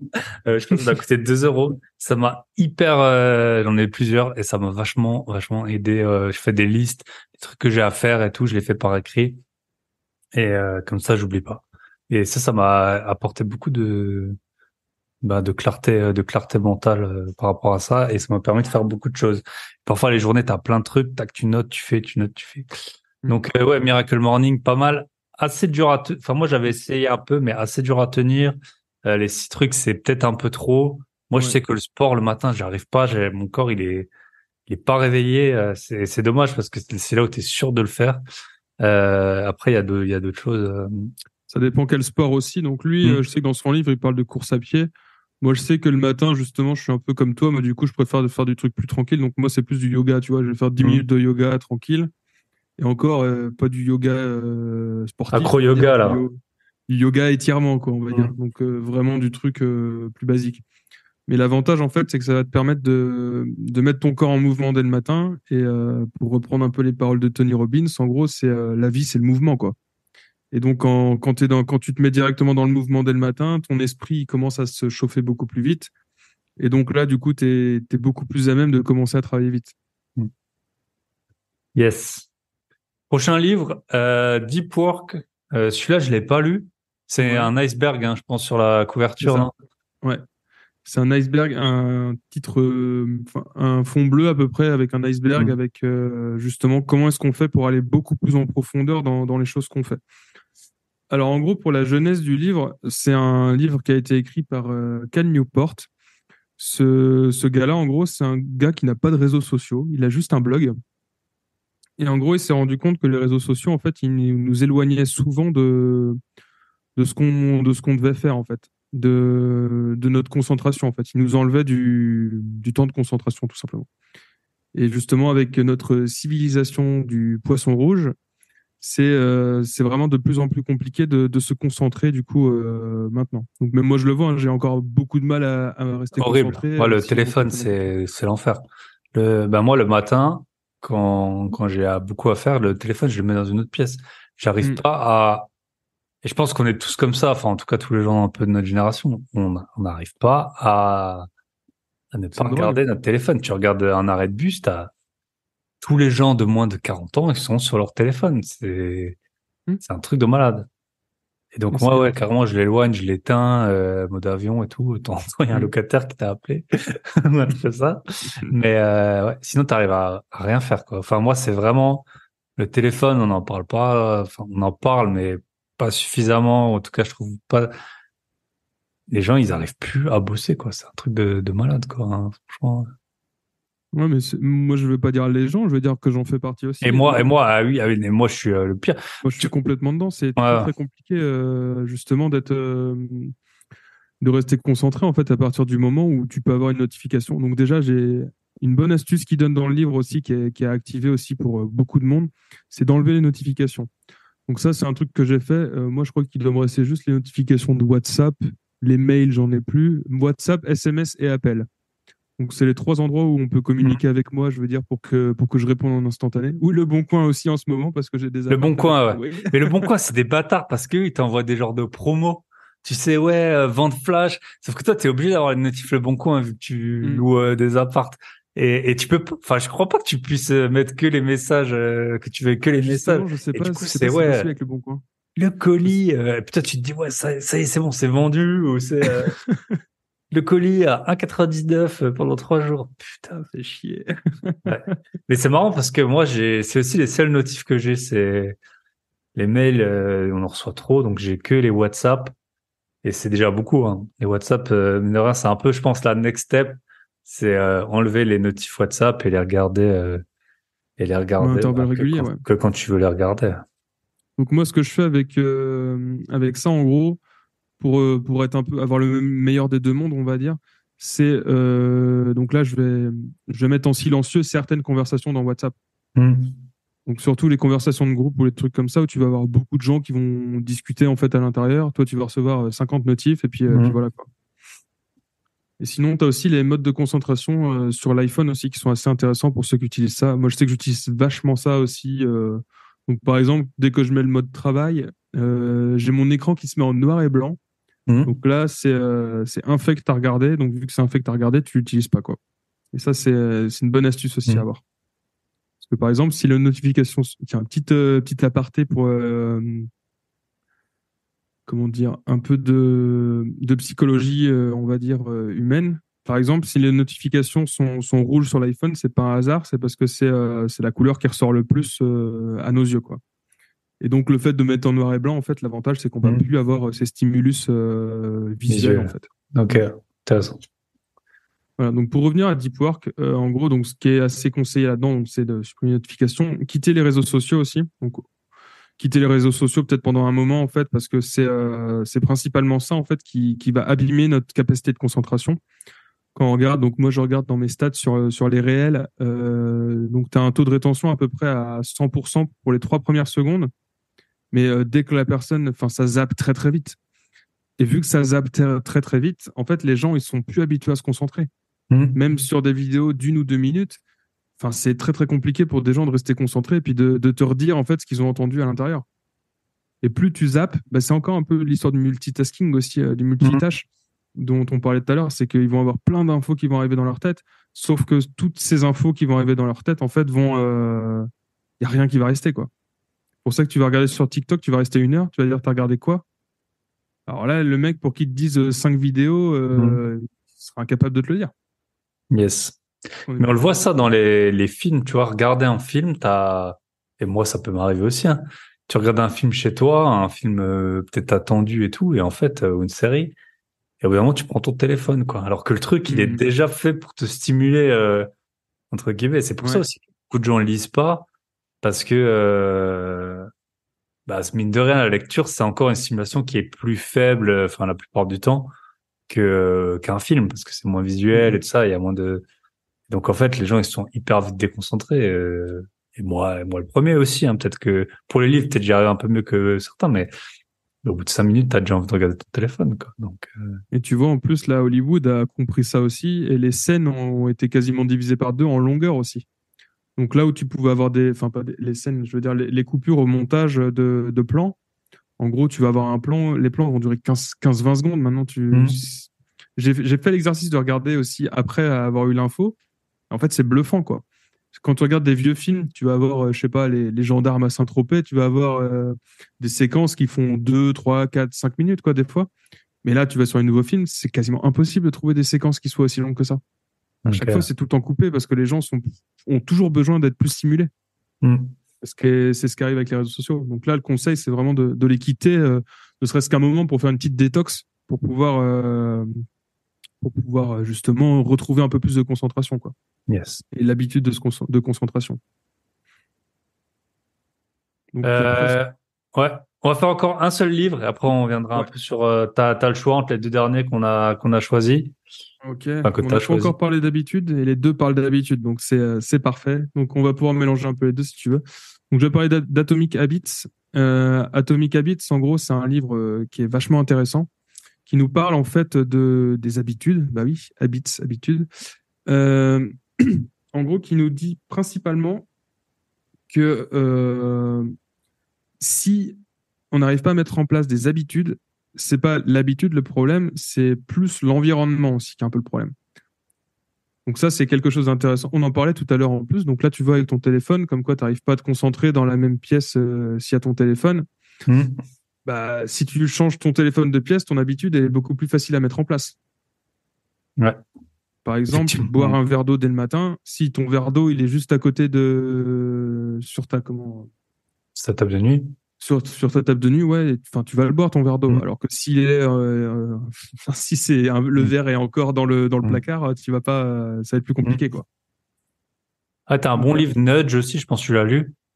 pardon? Nudge, tu l'as lu le livre, je pense. Ah non, c'est pas celui-là. Ah, ah c'est en fait, c'est sur un peu la bienveillance le petit coup de pouce, tu vois. De mettre, par exemple, les légumes à la cantine au bon endroit, les gens ils vont en prendre plus, les Hmm, trucs, ouais. Donc ouais, l'idée c'est ça, c'est la manière dont tu mets en place tes habitudes. Très intéressant de c'est ça.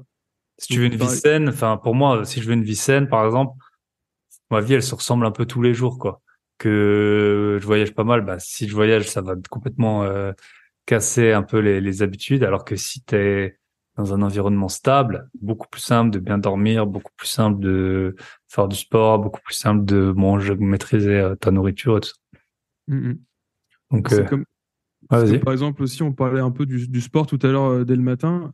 Pour que ton sport soit plus facile à faire dès le matin, faut que ton short et ton t-shirt en fait soient déjà juste à côté de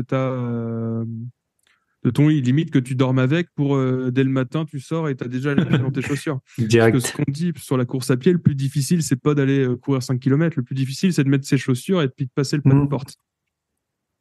Donc Ouais. c'est comment est-ce que je fais pour transformer enfin, pas transformer mes habitudes, mais transformer mon environnement justement pour avoir des Mhm. habitudes beaucoup plus propices, quoi. Mhm. Enfin, être sûr de les faire, Parce que la volonté, elle suffit pas clairement pour les habitudes. bien sûr. Ta volonté, elle s'épuise.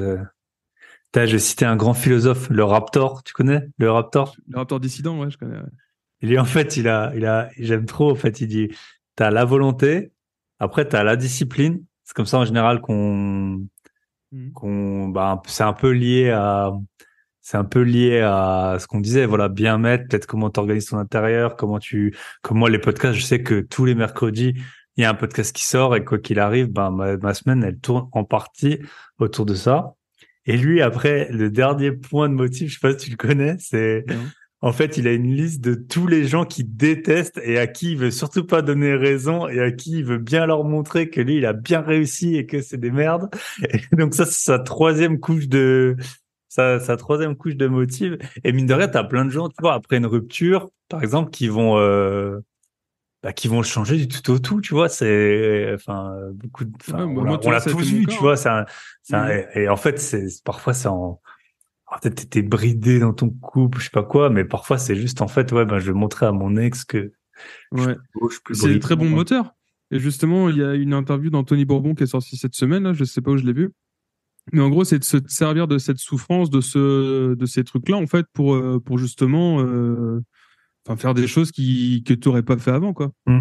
Tu dis, par exemple, ouais, mon ex, il m'a quitté, ouin, ouin. Et là, du coup, tu changes complètement le truc à être, soit tu es en train de pigner dans ton canapé en train de regarder les Simpsons, ce que j'ai fait aussi, hein, mais soit tu fais ça, soit de l'autre côté, tu vas te dire, OK, tu t'es barré, bah, tu vas revenir quand moi je serai millionnaire d'ici 3 ans, du coup, c'est toi qui l'auras bien profond, quoi. Ouais, voilà. Donc, Il y a c'est pareil, beaucoup de c'est millionnaires différent. sur ce podcast, mais millionnaires en dette. Donc, mais ça compte quand même, hein, ça compte quand même si Putain, vous je avez suis aucun bien. des deux, moi, encore. Ah, punaise, mais t'es trop jeune, t'es trop jeune. Ça viendra vite, t'inquiète pas. Ok. Non, mais très intéressant, ok, les Atomic Habits. J'avais lu Le pouvoir des habitudes, c'est un bon livre aussi. Ouais, Charles Duhigg Euh, aussi, ouais, il est très intéressant. yes. Ok, donc très intéressant. Donc mettez en place Donc, un ce sera en environnement plus, vu propre à qu'on est ça, quoi. sur le podcast de la nouvelle année, là, en plus, ce serait pour aider à mettre vos bonnes résolutions en Mais place. voilà. Mais les ex, c'est comme la prison. Si tu retournes, t'as pas compris la leçon. Hein. C'est ça. Donc faites pas ça pour vos ex, mais faites ça. Ça peut être Faites ça une contre elle, plutôt. voilà une bonne source de motivation. Ou alors ça peut être un ancien employeur. Ça peut être. Enfin, beaucoup de gens ont fait en réaction. Mais ça, c'est encore le step au-dessus. Mais avoir un environnement qui est organisé pour ça, c'est sûr que si ta tenue de sport, elle est derrière, tu dois tout retourner pour la retrouver, tout ça, ça marche pas bien. Donc Hmm. voilà. Ok. On va faire un petit point sur comment, je voulais faire en même temps, mais j'ai oublié, comment tu prends des notes, voilà, parce que souvent on lit, très souvent dans les livres maintenant, de plus en plus, il y a des genres d'exercices pratiques, mais en fait, t'as la flemme, t'es dans ton lit, il est 9 heures, le truc, il te dit, prenez un papier, notez les 5, notez les, je sais pas, les 5 obsessions que vous voulez avoir, les 5 réussites ou votre vie de rêve dans un an. Comment tu fais un peu avec ces exercices pratiques? Comment t'organises? Comment tu t'en rappelles? Là, t'écris quand même des résumés de 30 minutes. C'est assez, ça peut être long et court à la fois. Si tu le fais en même temps, je pense que c'est long. Enfin, si tu prends des notes en même temps que tu lis, tu vas avoir peut-être plus que 30 minutes. Si tu le fais après, t'auras oublié une bonne partie. Donc, je t'écoute. Comment ouais, voilà, tu notes, ce que tu relis et comment tu fais. Alors du coup, c'est assez marrant que t'en parles parce que justement le premier truc c'est de d'écrire sur le livre. Donc ça, j'ai eu beaucoup de mal avant de commencer à faire ça. Et justement, je viens de voir l'interview de Green Lives Universe là du coup qui sur moi du coup qui est sorti aujourd'hui et puis justement j'en parlais dedans déjà aussi. Donc quoi, j'ai eu du mal.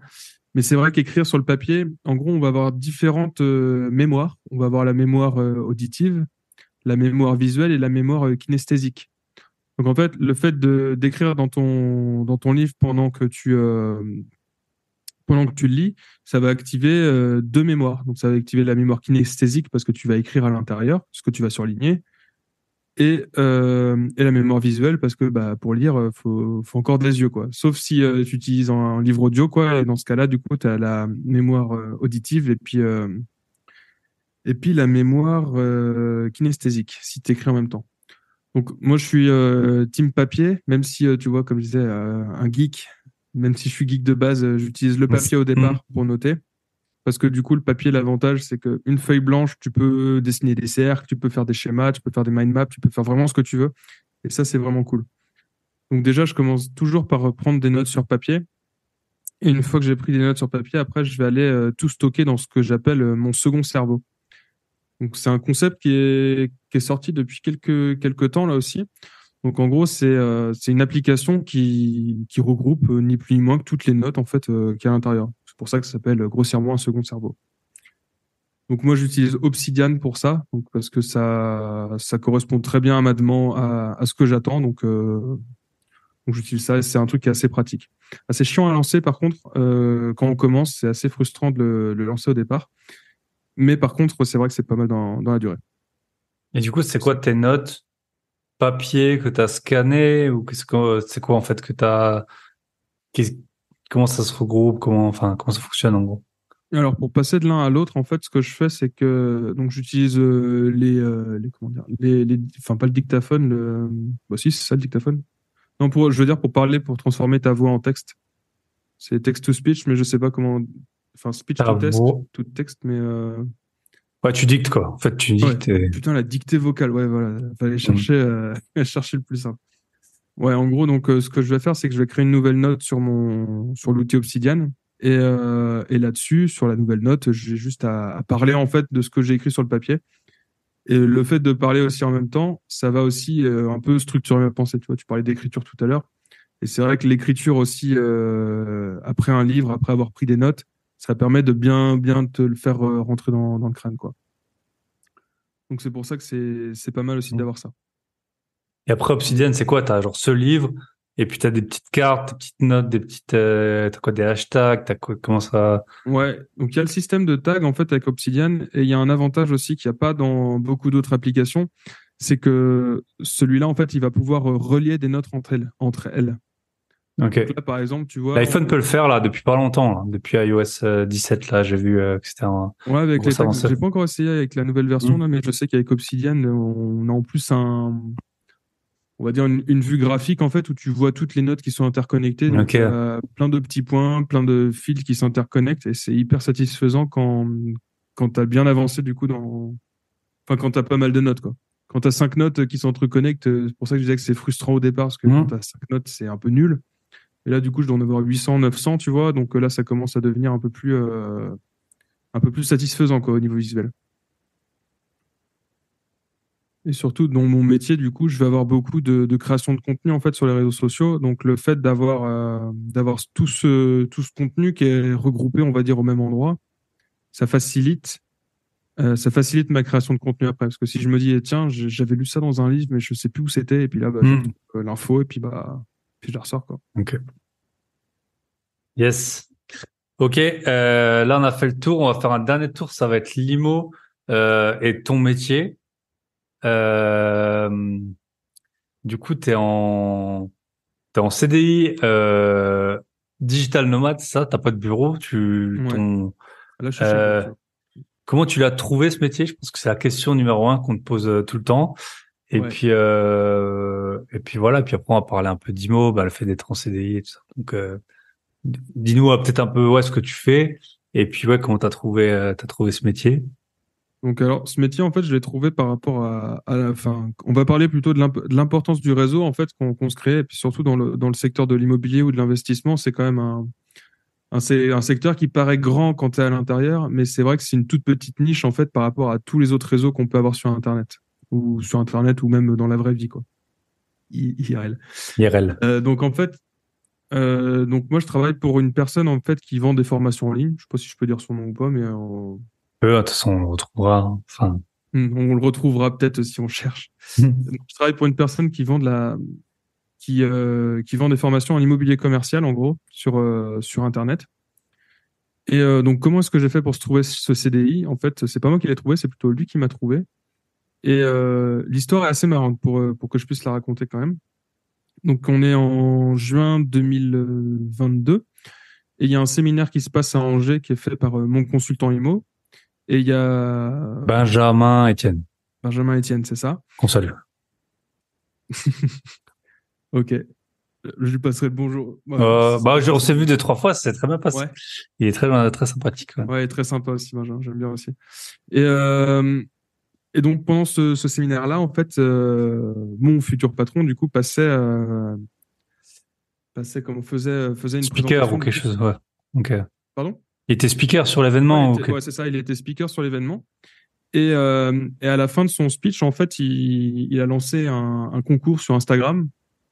Donc, t'avais le premier lot avec un coaching, tu gagnes la formation, enfin d'autres trucs comme ça. Et moi, je gagne le premier lot.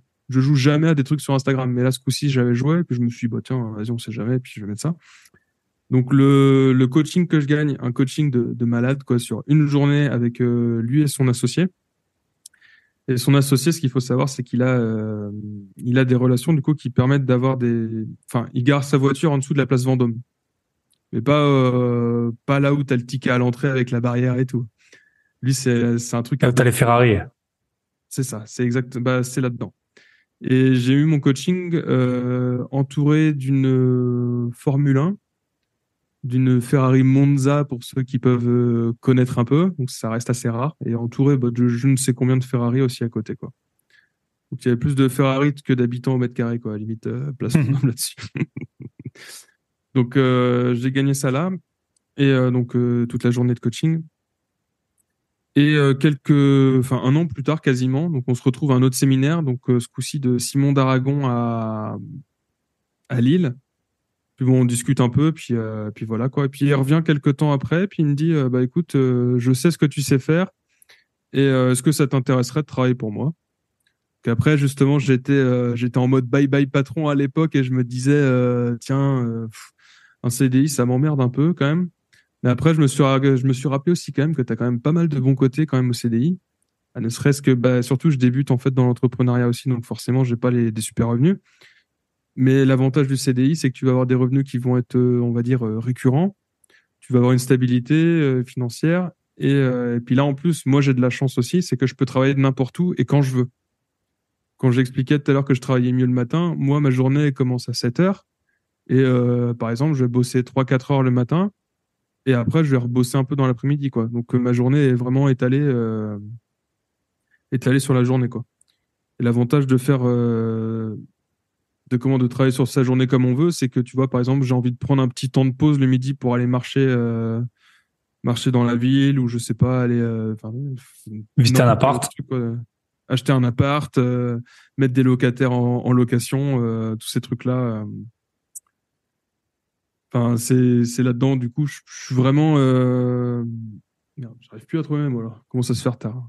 Ouais, bah, en fait, t'es vraiment indépendant et t'es à la Ouais, c'est ça, c'est fois, t'as indépendant, un ouais. peu le meilleur des deux mondes, c'est ça? Parce que si je sais pas, moi, si t'es caissière dans un magasin, tu peux pas aller chez le médecin à 10 heures, tu peux pas aller à la banque à 11 heures, et puis, en fait, les gens que tu vas voir, eux, ils ont les mêmes horaires que toi, donc, en fait, tu peux jamais les voir. Tu peux pas répondre au téléphone. Et tout ça, c'est hyper important qu'en investisseur immobilier, mais aussi dans plein d'autres aspects de sa vie, quoi. Donc, ouais. Donc lui, t'as trouvé les événements IMO. J'en ai déjà parlé plusieurs fois et ça fait un peu récurrence et tout. Mais c'est hyper important, notamment, bah, nous, sur les podcasts, on essaie d'être transparent, on donne beaucoup d'infos. Il y a plein de trucs qu'on peut pas dire, vous en doutez, sur les podcasts. Notamment, bah, les villes, on essaie parfois on évite parce que, voilà, t'as dit Centre-Bretagne, c'est la pelouse d'or, on va pas dire, le code postal. Il y a plein d'autres trucs. Et puis ensuite, il y a aussi le temps qu'on passe avec les gens. Et souvent, en fait, si vous allez à un événement, je peux vous donner un conseil, c'est partez en dernier. Parce qu'en fait, c'est là où, si tu vas te coucher le dernier, c'est là où les gens, ils vont, surtout les gros un peu, ils vont commencer à lâcher des chiffres. Si t'as un week-end, ben voilà, c'est le dimanche à 11h que souvent ça va commencer à parler vraiment gros billets et tout. Hmm. Parce que voilà, il y a un petit temps tu te connais pas, c'est du temps en fait qui est incompressible. Et du Hmm. coup, après les gens ils voient que c'est la fin et donc voilà, c'est là où t'as les grosses infos. Ben toi t'as décroché un job. Il y en a qui ont trouvé l'amour, hein. Il y en a qui ont trouvé l'amour sur des événements IMO. Donc voilà, des Ah ouais, des associations. associés, quoi. Ouais, Ou un amour associé, on va dire. et bah ouais, voilà. Donc ouais, t'as un peu Euh, de tout. ok. Et c'est vrai que ouais, rester jusqu'à la fin, c'est quelque chose que je faisais aussi. Et c'est aussi, il y a quelque chose que je fais aussi, c'est d'aller chercher les places VIP aussi. Parce que sur le séminaire que j'ai fait, donc j'ai fait l'erreur au premier séminaire du coup de Benjamin de ne pas prendre en place VIP. Mais quand tu regardes juste le séminaire, c'est bien, tu as les infos du séminaire. Par contre, quand tu prends le VIP, là, tu trouves vraiment de quoi réseauter, quoi. Hmm. Et j'ai pas fait l'erreur après pour les suivants. Et justement, c'est quelque chose que je conseille aussi, c'est d'aller lâcher les billets un peu au départ, mais par Hmm. contre, ça reviendra en boomerang, quoi. C'est ça. Yes, très, très intéressant. Et puis nous, enfin, après moi, je parle pour moi et pour un peu mon réseau. En fait, on va aux événements, on y va presque plus pour les conférences, quoi. On y va pour voir les gens, pour voir un peu Ouais, des voilà, c'est ça. nouveaux, des Mm. présentations, des trucs comme ça. Ok. Je sais pas si est-ce que tu gagnes, en fait, on va pas donner les chiffres parce que je pense que, en plus, c'est un métier qui est non reproductible, mais est-ce que tu gagnes mieux ta vie qu'avant, moins bien? Est-ce que, ça t'aide à, le fait de peut-être, tu te déplaces moins, vu que tu travailles de chez toi, je pense. Enfin, est-ce que tu arrives mieux à épargner? Voilà. Pour un peu les opérations IMO. Peut-être tu peux nous donner sur l'immeuble. Enfin, tu donnes les chiffres que tu veux, mais Ouais, l'immeuble bah, que je peux t'as, donner les combien t'as chiffres. payé, combien tu rembourses, combien tu loues. Et puis après, ouais, ta situation pro, tu dis ce que tu veux, hein, on n'est pas là pour. Ouais, T'as déjà ouais, une bah, de toute copine, façon, moi, hein. Il y a je suis déjà une assez copine. transparent. De toute façon, moi, Ok. ça me dérange pas trop de Ouais. parler de ça, hein. Ah ouais, bah raconte-nous du coup un peu Ok, donc on les va chiffres. commencer avec l'immeuble. Restez jusqu'à la L'immeuble, fin. Les gens ils me disent toujours tu donnes pas les chiffres. Voilà, je vous ai dit c'est à la ouais, fin, faut c'est à la rester fin. jusqu'à la fin, là. 21h54, voilà. Là, c'est le dessert. Ok, alors pour les chiffres, donc c'est un immeuble qui est en centre-Bretagne, toujours sans dire trop la ville, mais qui était à vendre à 135, qui est passé à 90 000 par la magie du Saint-Esprit, avec une bonne offre bien agressive au départ. Et donc sur ça, il y avait 80 000 euros de travaux en plus pour transformer justement ce local commercial, donc qui avait un point d'eau au départ en deux appartements. Donc justement, j'ai appris un peu ce qu'était la division. Les évacuations, les arrivées d'eau, c'est des questions qu'on se pose pas au début, hein, Non, forcément. non, non, tu te poses pas, tu te dis, ouais, trop bien, j'ai un immeuble, j'ai 180 mètres carrés, ça va être vraiment trop cool. Ouais, ouais. Et puis au final, tu arrives, il y a une Enedis qui arrive qui fait 1, il y a ça à revoir. Donc là, toi, tu commences déjà assez. Plus ça va, plus tu serres les fesses, parce que du coup, tu sais pas si ça va rentrer dans ton financement et tout. Donc ça, c'est vrai que c'est des choses qui sont pas évidentes aussi, qui sont à revoir en fait au fur et à mesure que le projet avance. Donc bon, ça reste rentable, hein, c'est un peu le principal, mais bon, c'est vrai que si j'avais pu anticiper un peu tout ça au départ, peut-être qu'on aurait eu un peu moins de retard de travaux et puis voilà quoi. Je dis pas qu'on aurait terminé dans les temps, je dis qu'on aurait eu Mhm. moins de retard. En fait, les gens, c'est fou. Enfin, moi, je le dis parce que nous, on accompagne des investisseurs débutants et un peu plus avancés, mais surtout des débutants. En fait, je suis toujours effaré encore toi, c'est que 80 000, même si ça peut paraître beaucoup d'argent, mais de à quel point tu dis à quelqu'un, bah, viens demain, on va courir 2 heures, s'il court pas, il va pas le faire. Mais les travaux, je sais pas pourquoi les gens ils pensent que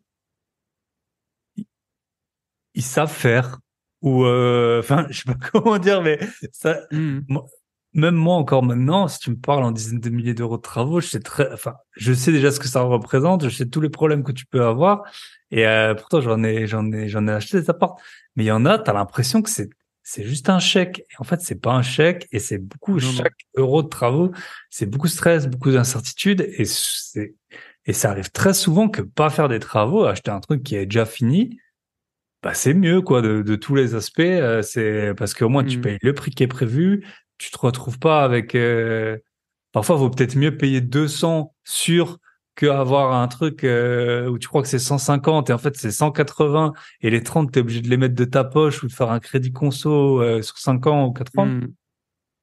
Donc voilà, donc c'est parler en tout cas parler à vous pouvez me parler à moi, c'est payant, mais sauf si vous passez sur le podcast, mais Non, c'est pas euh, encore payant. mais Mais ou je vais alors pas. sur non mais ou à deux investisseurs parce que franchement les travaux, je pense que c'est le truc le plus sous-estimé par beaucoup de personnes. Et ça c'est un peu le tort des premiers youtubeurs et aussi des investisseurs vieux de la vieille qui ont fait des déficits fonciers.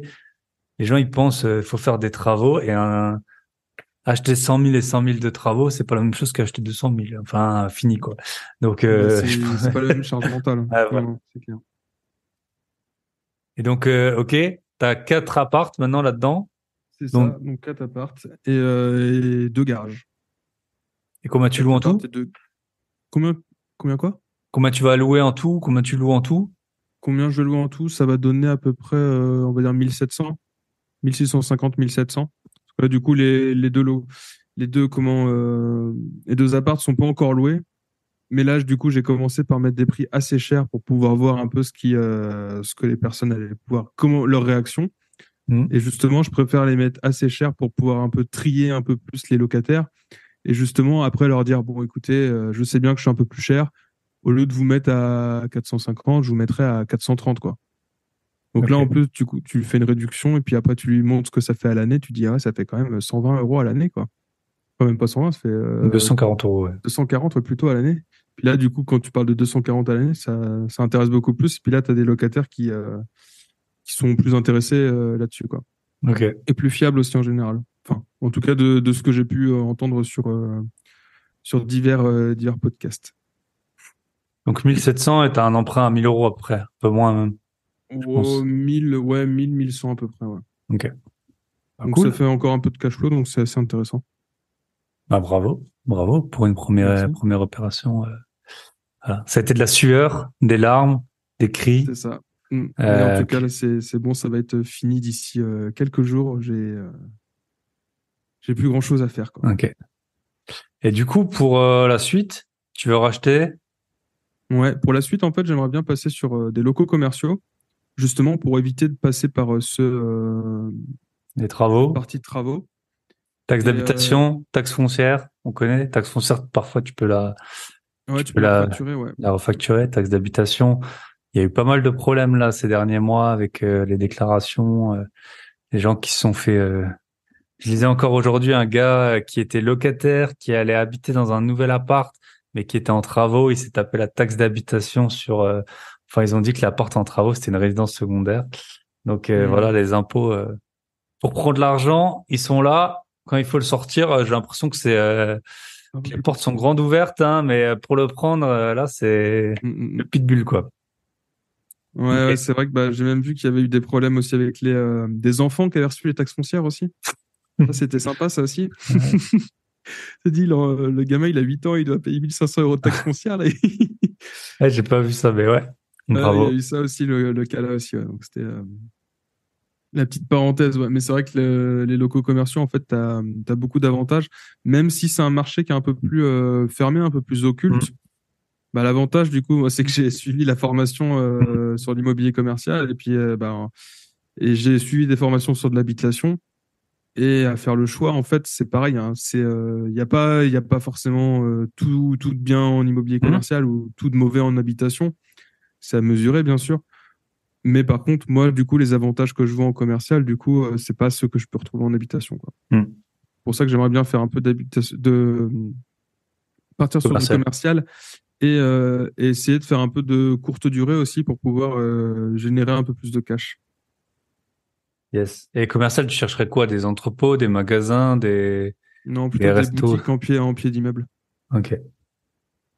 Ok, Et intéressant. comme ça, en plus, l'avantage, c'est que ça peut te permettre d'aller investir dans des grandes villes et que justement, ton investissement est plus liquide aussi, qu'on va dire que... Enfin, moi, mon immeuble, je le mets à vendre, il va mettre longtemps avant de se vendre, quoi. Hmm.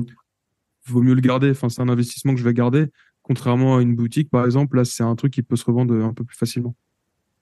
Surtout si Yes. c'est en ville, quoi. Ok. Bah, top. Je te recommanderais quelqu'un, Eric. Eric, qui est passé sur le podcast privé. Tu peux lui parler de ton projet. Il aura un très bon projet pour toi. Ouais, bah, carrément. Euh, Par rapport à ça. Ok, bah top. Et juste tes revenus, tu vas en parler ou pas? Ton Ouais. métier, voilà. T'es Bon, payé. C'est revenu. quoi? T'as un fixe? Ouais, T'as... donc j'ai un fixe du coup de 2 000 € par mois. Donc c'est assez intéressant du coup pour vivre quand même. Ça reste mieux que le SMIC et tout. Mais après, l'objectif du coup, c'est d'aller un peu vers l'entrepreneuriat aussi pour aller relever ce salaire-là aussi. En Et plus quoi, à côté. ouais, c'est ça, de créer plus par l'entrepreneuriat, parce que l'entrepreneuriat, l'avantage, je trouve ça beaucoup plus direct, on va dire, comme gain que par, surtout avec les micro-entreprises, que par l'investissement en immobilier. L'investissement en immobilier, Bien ça va sûr. être plus sur du long terme que je vais voir ça, et essayer de faire grossir une boule de neige, contrairement à l'entrepreneuriat où en fait, tu peux avoir des gros revenus plus vite, quoi. Et surtout quand tu les additionnes. C'est ça, tu vois, Surtout on quand parle tu les souvent des additionnes. gens qui sont limités à 35%.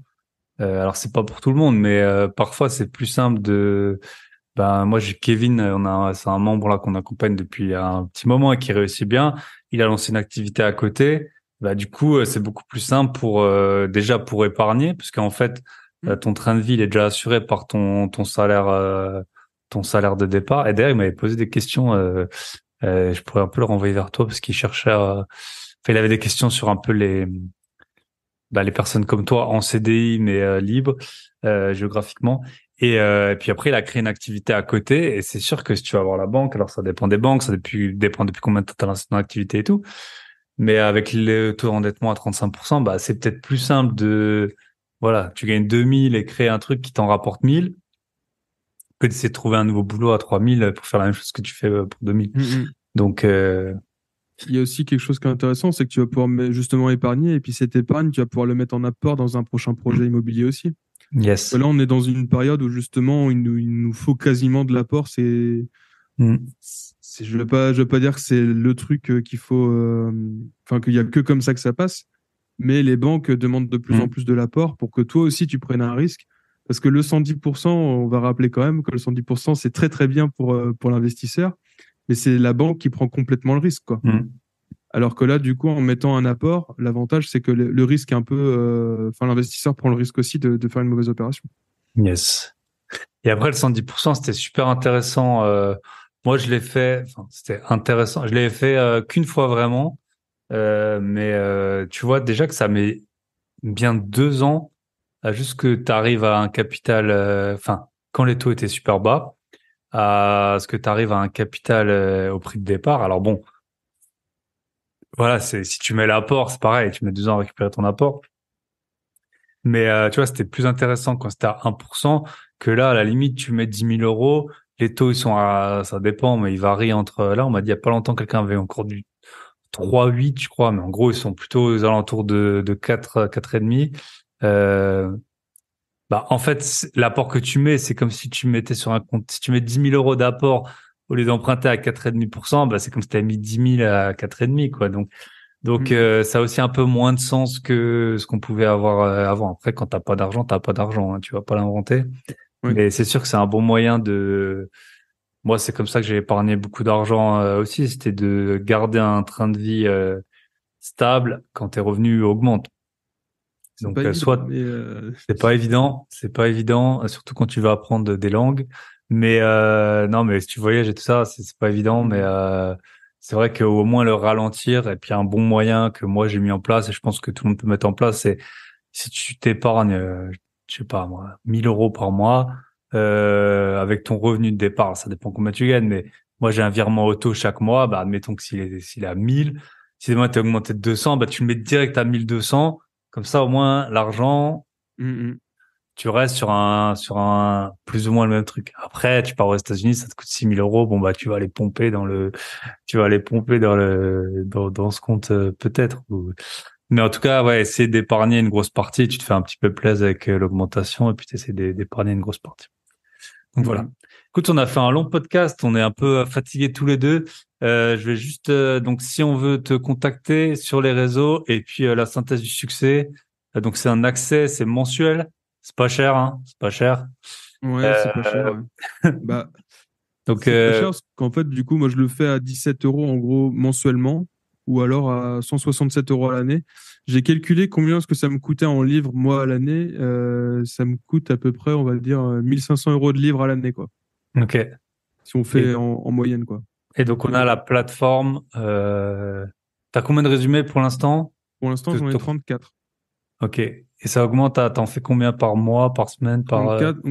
Donc là, au départ, quand j'ai commencé, j'en faisais un par semaine. Et Hmm. c'est un rythme qui est assez compliqué Bien sûr, à hein. maintenir.